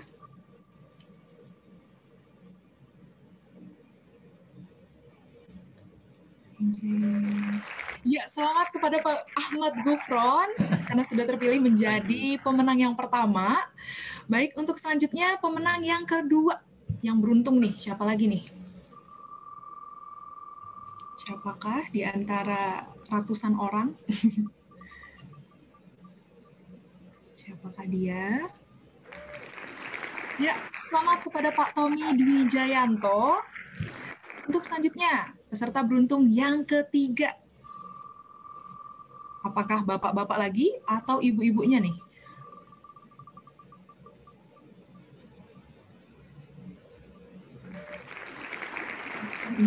Iya, masih bapak-bapak. Pak Heru Susanto, selamat.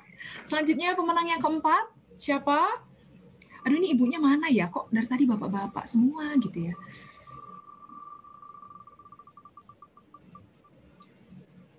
Siapa nih? Iya, selamat kepada Ibu Alfiani Purnama Dewi. Akhirnya ibu-ibu muncul. Iya, satu lagi siapa ya? Yang terakhir dari ratusan orang ini yang beruntung. Siapa? Kita lihat apakah bapak-bapak atau ibu-ibu lagi. Selamat kepada Ibu Ika Istakaryana. Wah, sudah terpilih Bapak Ibu sekalian 5 peserta yang beruntung hari ini. Sekali lagi kami ucapkan selamat kepada para pemenang yang beruntung. Untuk hadiahnya mohon ditunggu ya. Selain itu kami ingatkan kembali, terutama bagi para pemenang, untuk memastikan kembali data yang diisi pada form presensi telah benar dan lengkap. Karena nanti panitia akan menghubungi Bapak Ibu melalui data dari form presensi. Terima kasih. Baik, Bapak Ibu peserta talk show yang kami hormati, dengan berakhirnya pemilihan pemenang door prize, maka berakhir pula talk show kita pada sore hari ini. Terima kasih kepada Dr. Feni yang menjadi moderator kita pada hari ini. Terima kasih juga kepada Dr. Ada Ninggar yang telah berkenan menjadi narasumber talk show yang luar biasa untuk kita semua. Tak lupa kami sampaikan terima kasih yang sebesar-besarnya atas partisipasi Bapak Ibu peserta talk show yang telah meluangkan waktunya untuk mengikuti acara talk show pada sore hari ini. Semoga talk show kali ini dapat memberikan insight, pencerahan, serta mampu menjawab keraguan dan menghapus segala kegundahan atas vaksin COVID-19 di Indonesia. Saya mewakili panitia yang bertugas, memohon maaf apabila banyak kekurangan selama acara berlangsung. Sampai jumpa pada kesempatan selanjutnya. Saya pembawa acara pamit undur diri. Selamat sore. Wassalamualaikum warahmatullahi wabarakatuh. Salam sehat untuk kita semua. Waalaikumsalam warahmatullahi wabarakatuh.